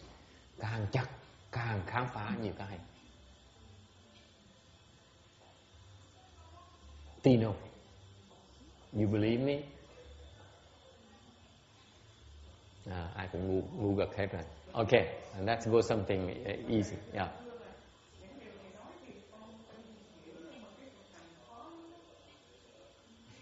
Okay, now the sick one.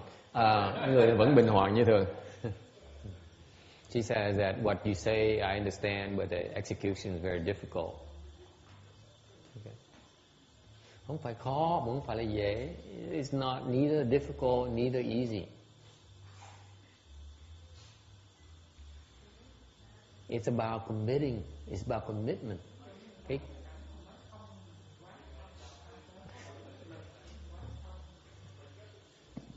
It's not about easy. It's not about difficult. It's about committing to doing it. Dễ khó đâu phải là quan trọng. Cái quan trọng mình có chịu làm là không thôi.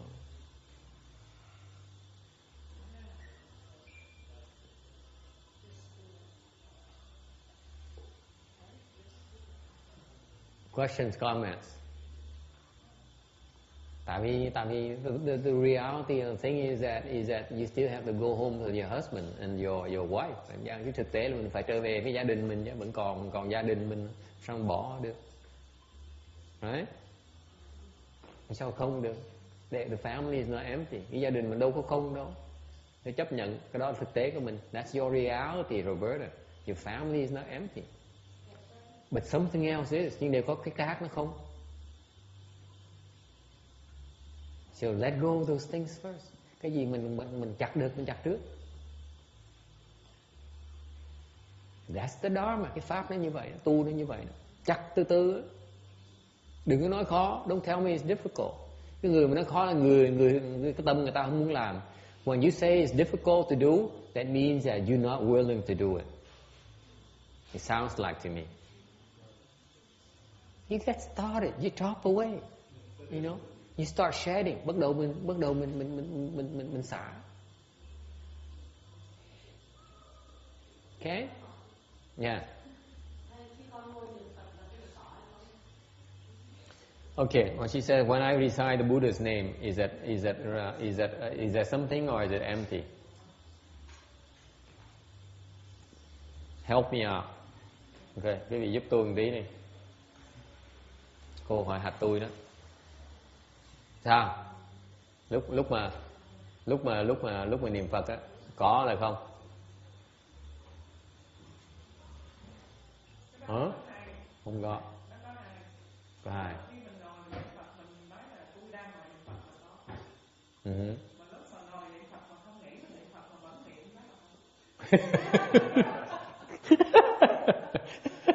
This one is so bad. She said they're both. If you sit there and you say I'm reciting the Buddha's name, then it exists. But then you sit there and you recite and you don't think you're reciting the Buddha's name. Think about you're reciting the Buddha's name, and you're empty. She has so much nonsense. I don't know why, where she been learning her Buddhism. Không biết cô này học cái Phật giáo lý Phật pháp từ đâu ra, tôi không biết, như vận hạnh thì phải. I think it's her some like big university in Vietnam or something. Hopeless. So anyone else help me out. Có người khác giúp một tí đi. Niệm Phật có là hay là không? So you recite the Buddha's name, is that real or is that empty?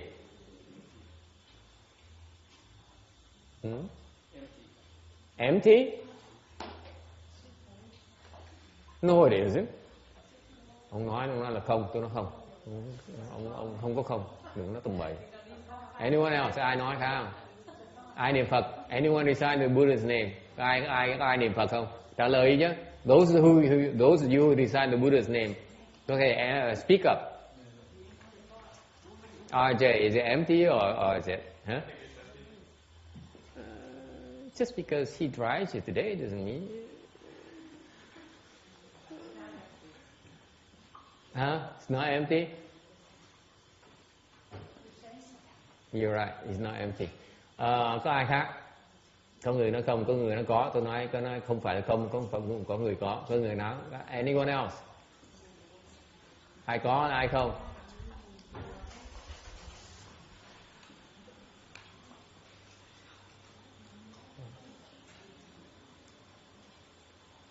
Depends on who you are, depends on where you are. Nó tùy cái trình độ quý vị.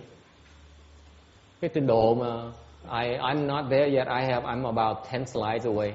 Cái mà phần sau tôi sẽ nói sau. This is like a commercial. Cái này là gọi là quảng cáo trước cho quý vị thấy đó.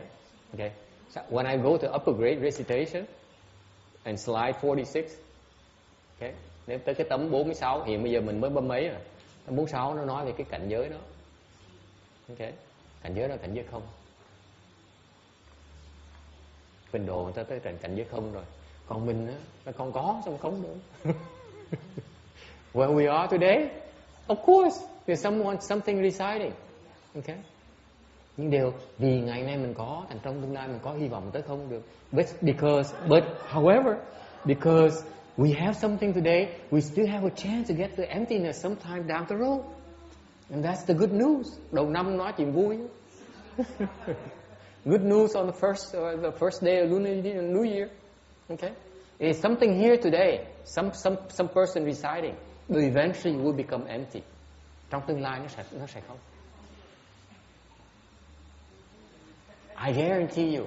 Tôi cam đoan cái gì đó. Yeah. You planted the seed.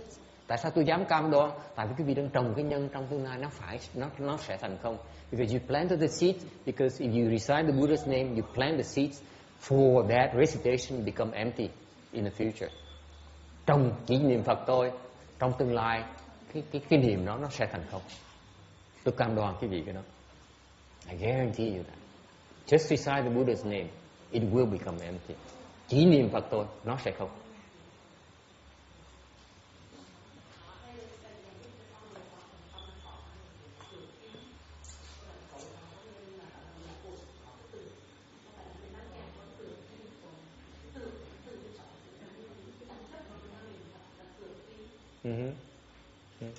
He said, "Please help me because I'm attached to the fact I'm aware of the fact I'm reciting Buddha's name."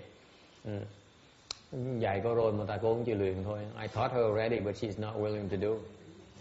Chừng nào tôi cái duyên tới tôi dạy tiếp.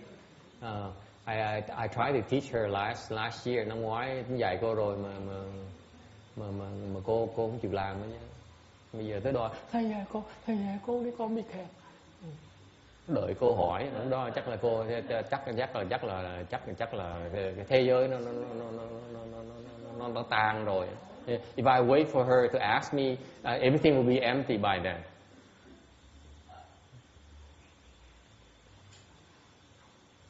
Nói mà không làm chẳng chịu. Anyone else? Có ai thắc mắc gì nữa không? Okay.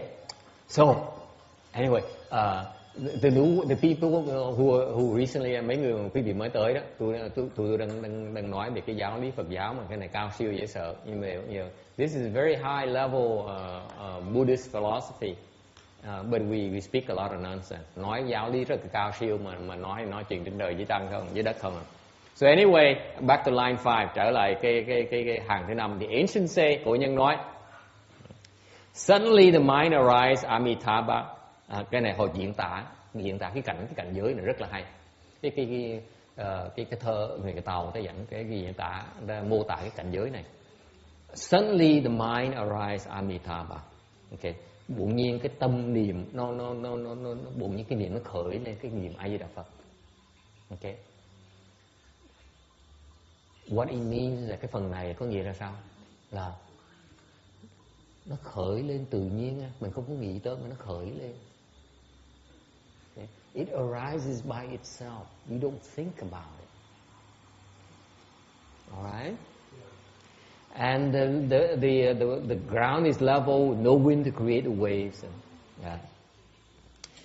Cái đất, mặt đất nó bằng phẳng, không có gió để mà gợi lên phong ba. What does it mean? Có nghĩa là gì? Người Tàu á, khi người ta giả, mấy người mà khi ta tu ta chứng rồi đó, ta biên những bài thơ, ta diễn tả cái cảnh giới người ta. When the people cultivate, and especially the Chinese, they cultivate and they accomplish the way, and they understand, they write poems to describe their understanding, their state. Thì họ tu, họ chứng một cái, họ xuất khẩu thành thơ để họ diễn tả là cái cảnh giới họ đang có ở đó. Thành lúc người này lúc tới cảnh giới này, when the person here who wrote this poem here, okay, thành mấy cái thơ người Tàu rất hay. Therefore, the Chinese poems are beautiful. Phải bởi vì cái văn hóa người Tàu có những cái bài thơ mà có những người mà giác ngộ rồi, nó tuyệt vời. So the Chinese literature has a lot of these poems from in Chinese where the people are enlightened. They describe the state of enlightenment. They're beautiful. Chẳng hạn như có một cái ví dụ bài thơ rất nổi tiếng. Là bài thơ gì quý vị biết không? You know what a very famous example of such a poem is? Rất nổi tiếng. Chắc chắn quý vị nào mà đọc kinh điển sẽ nghe tới cái này rồi. I'm sure those who have read Buddhism must have heard about this. Ai biết không? Come on, impress me. Đầu năm mà, đầu năm đây, hả? No. Chứng đạo cao. The song of enlightenment. Song of enlightenment. The song of enlightenment. Jimmy, can we find a Buddhist, a English book? I think we have somewhere. Give her the book. It's a beautiful poem. Cái ngài Vĩnh Gia đó, cái ngài người Tàu, người tu, ngài bên kia bên Tàu từ xưa cái thời ngài Lục Tổ. During the time of Six Patriarchs. Have you heard of Six Patriarchs? Những người mà nghe nói Lục Tổ chưa? Lục Tổ là bên tổ thứ 6 bên người Tàu đó, rất nổi tiếng. The Six Patriarchs is outstanding patriarch. Lục Tổ là một cái vị tổ, đại tổ, okay, rất quan trọng trong cái lịch sử Phật giáo. Is one of the most important patriarchs in Buddhism, as far as I'm concerned. Okay, and during his time, cái thời ngài Lục Tổ đang dạy học trò, thì có một cái người tới, ngài tên là Vĩnh Gia. There's a monk who came to visit him, and his name was Dụng Cha. Okay, thì ngài Vĩnh Gia, ngài tới, ngài xin cầu pháp với ngài Lục Tổ. So the monk Dụng Cha monk came to seek Dharma from Six Patriarchs. Okay, and ngài Lục Tổ gặp ngài Vĩnh Gia.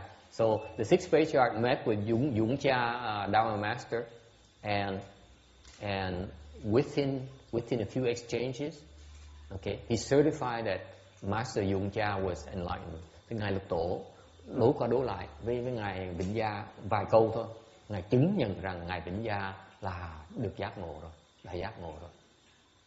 Okay.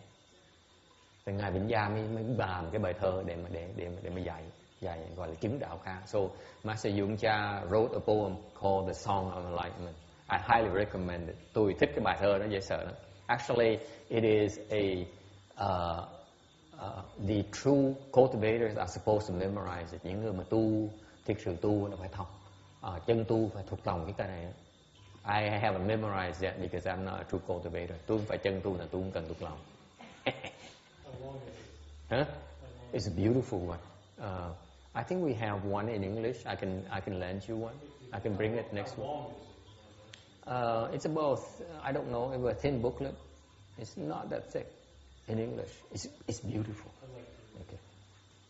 Anyway, going back to this slide 35, mình cứ đi lạc vấn đề hoài. Level ground, no one to create the way. Thì cái cảnh giới này, cái tâm họ, see the mind, okay, is so flat, so even keeled. That's what is meant by level ground. Khi nói bình địa có nghĩa là sao? Cái tâm nó phẳng, nó bằng phẳng như là cái mặt đất vậy đó, không có gồ ghề nữa. Why is the ground not level? Tại sao mặt đất nó gồ ghề? Tại sao? Don't answer. You know it already. Người khác, give others a chance. Tại sao mặt đất nó gồ ghề? Tại sao mặt đất gồ ghề? Không hiểu à? I can't believe it. No one knows. Không ai biết hết hả? Tại sao mặt đất nó gồ ghề? Hả? Oh my God. Yeah. You can quote Ripley's Believe It or Not, all these statistics, but you don't know why the ground is not level. Cái vì có biết bao nhiêu cái hiểu biết trong thế gian này mà không hiểu tại sao mặt đất nó gồ ghề hả?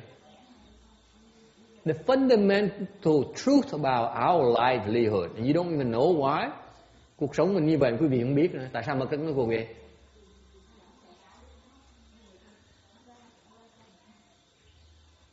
Why?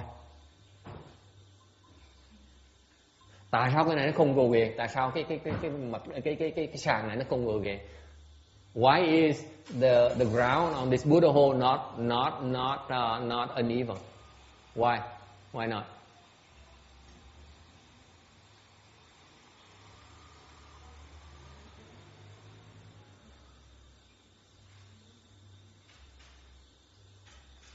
Tại mình lấy cái gồ ghề nó ra rồi.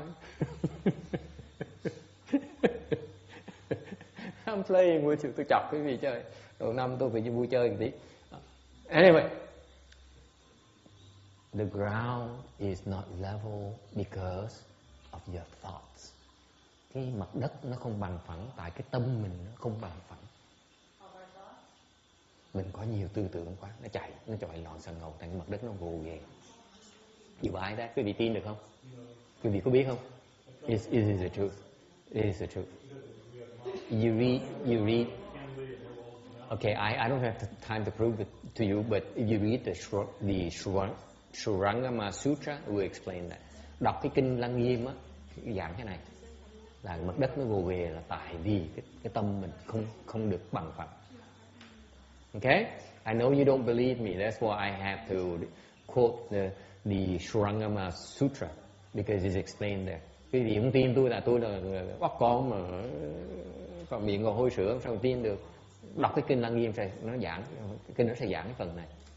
Mặt đất nó gồ ghề tại vì cái tâm mình nó không được yên lặng. Thành khi cái người này, therefore when this person become enlightened from reciting Buddha's name, cái người này người niệm Phật mà tâm nó không rồi đó. This person recite the Buddha's name until his mind emptied out and the mind becomes level, no more thoughts. Tư tưởng nó biến mất hết. Mà ông ấy diễn tả này là một gọi là cái bình địa vì vậy đó. That's why he described it as level ground. Got that? Okay. So is that a pure land that makes it completely flat? Okay. And he also gave the analogy. Yes. And he also gave the analogy, no wind to create waves. Ông còn thêm một cái ví dụ nữa, nói là không có cái cơn gió để tạo mấy cái làn sóng. The analogy for what? No wind meaning what? Không có gió nghĩa là gì? Không có tư tưởng. Cái gió là cái tư tưởng. Vì cái tư tưởng nó tạo cái mặt nước nó không. No.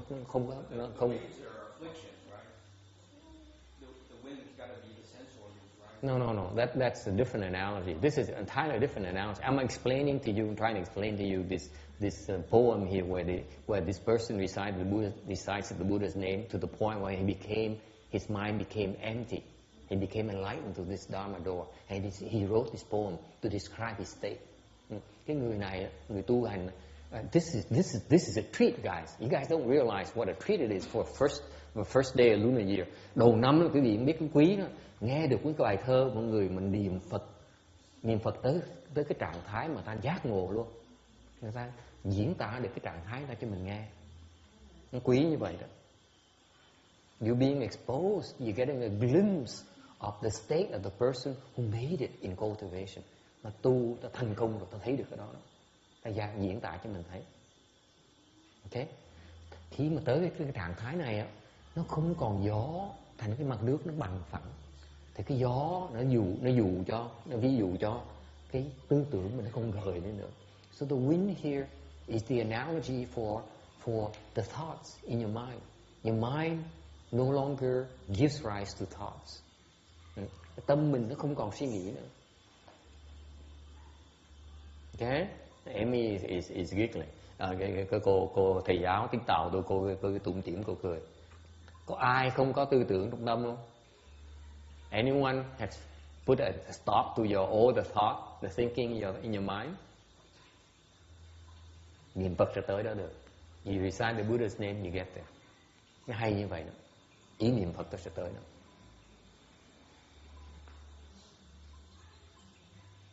That's the beauty of the recitation Dharma door.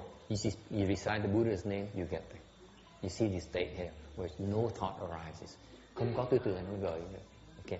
In other words, I'm answering her question, earlier question, bởi vì tôi trả lời câu hỏi sư cô đừng sư cô hỏi hồi nãy hỏi đó, sư cô hỏi là thầy ơi, thầy giúp con là con ngồi con vẫn còn chấp vào cái thấy của cái niệm Phật của con. She's still attached to the fact she's still reciting the Buddha's name.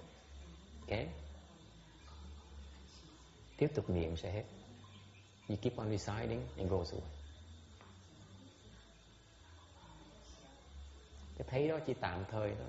cái thấy đó là sẽ thành không. Dốt. Doãn nói thôi mà không hiểu.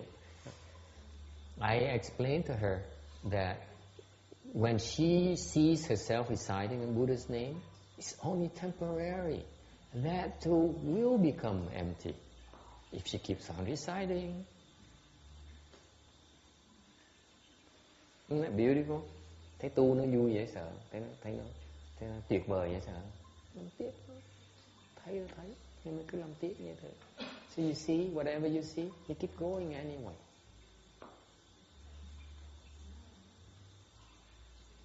Hiểu không?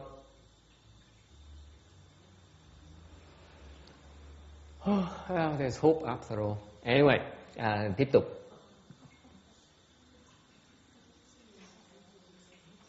Thought after thought dissipate and return to no thought. Niệm nó tiêu tan hết và nó trở về với cái vô niệm, cái niệm vô niệm, cái vô niệm niệm.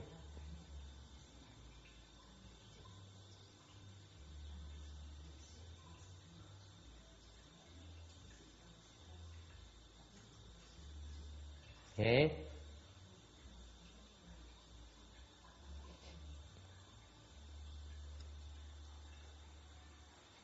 Cái nghĩa là sao?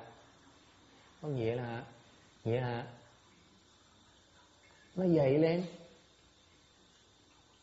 tự động nó sẽ tự biến mất, mình cần làm gì nó sẽ tự biến mất.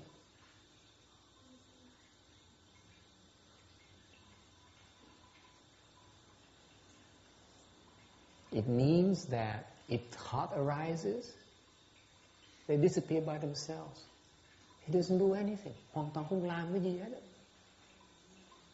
Tư tưởng nhảy lên, mình đang niệm Phật thì nó sẽ biến mất.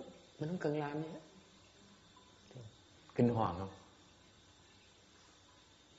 So the thought arises, I'm reciting Buddha's name. Arises.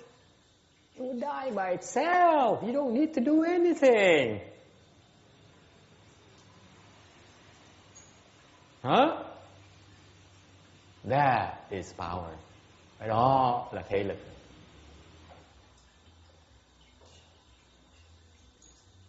Cái đó gọi là vô tác. You don't do anything. Non-action. Nó tự động nó phải chết. Nó phải chết, mình không cần làm gì hết. They have to go away by themselves. There's no need for us to do anything about it.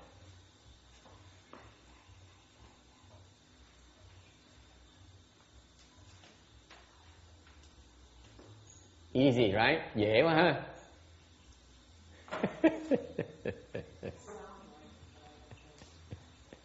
Okay. Even knowing no thoughts is too much. Bởi cái ngài mà biên cái bài thơ này nó rất là từ bi. This guy is so nice. He says even knowing of no thoughts is even too much. Ngay cái biết á, ngay cái mình biết là mình biết là mình không có cái niệm trong đầu mình, cũng không có biết cái biết đó nó luôn. Even the fact that you knowing that there's the absence of thoughts in your mind, that knowledge does not even exist.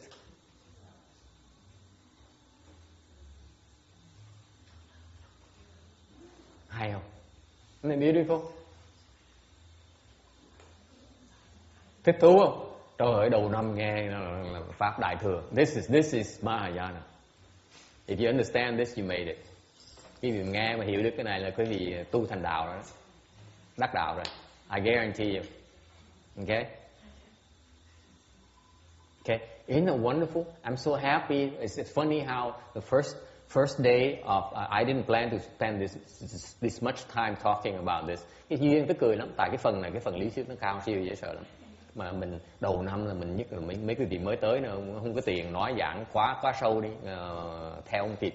Không ngờ là bụng như một cái duyên mà nói tới, mình nói chuyện với nhau để cho thấy cái cảnh giới của những người này. I wasn't planning or explaining in detail this poem, chỉ nói sơ thôi, chỉ nói sơ thôi. Ngờ đâu mình nói càng ngày càng sâu mới thấy đó.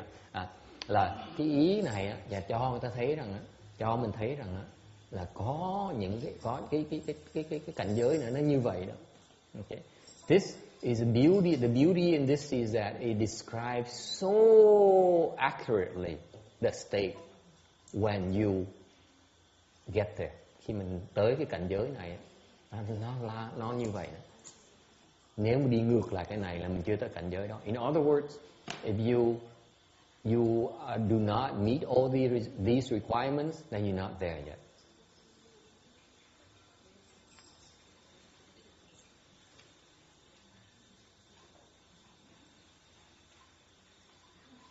Okay? Questions, comments? Okay, so next line. If you get to this state, nếu như mà tới được cái cảnh giới này á, then only one empty spiritual essence. Chỉ còn một cái khối không thôi.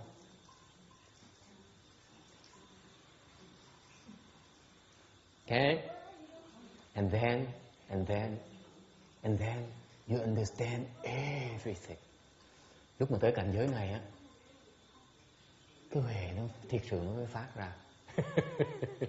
Chứ còn cái huệ mà nghe mà còn chặt á, vẫn chưa phát nghe. Chưa phát cái huệ nghe Di Lặc.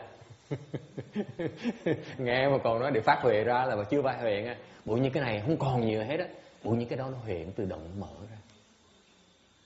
So when that lady made a comment earlier that wisdom is that you cultivate to open and you listen to Dharma to open your wisdom, I said even the thought of opening wisdom no longer exists. It opens by itself.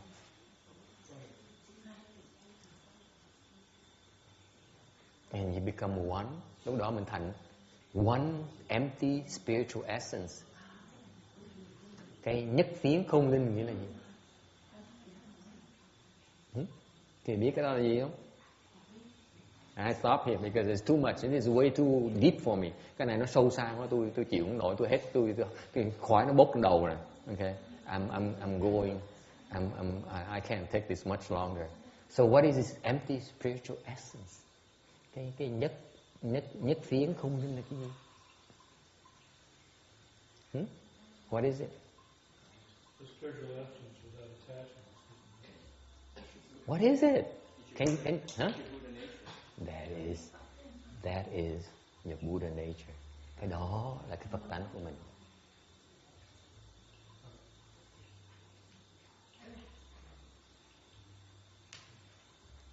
Does that mean you're a Buddha at that stage? Yes. That you're not a Buddha. That is when you get to that state, you become enlightened.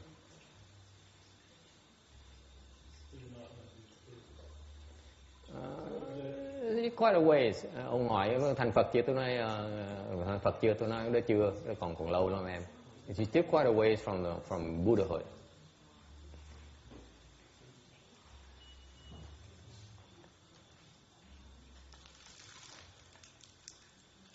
What does that enlightenment mean?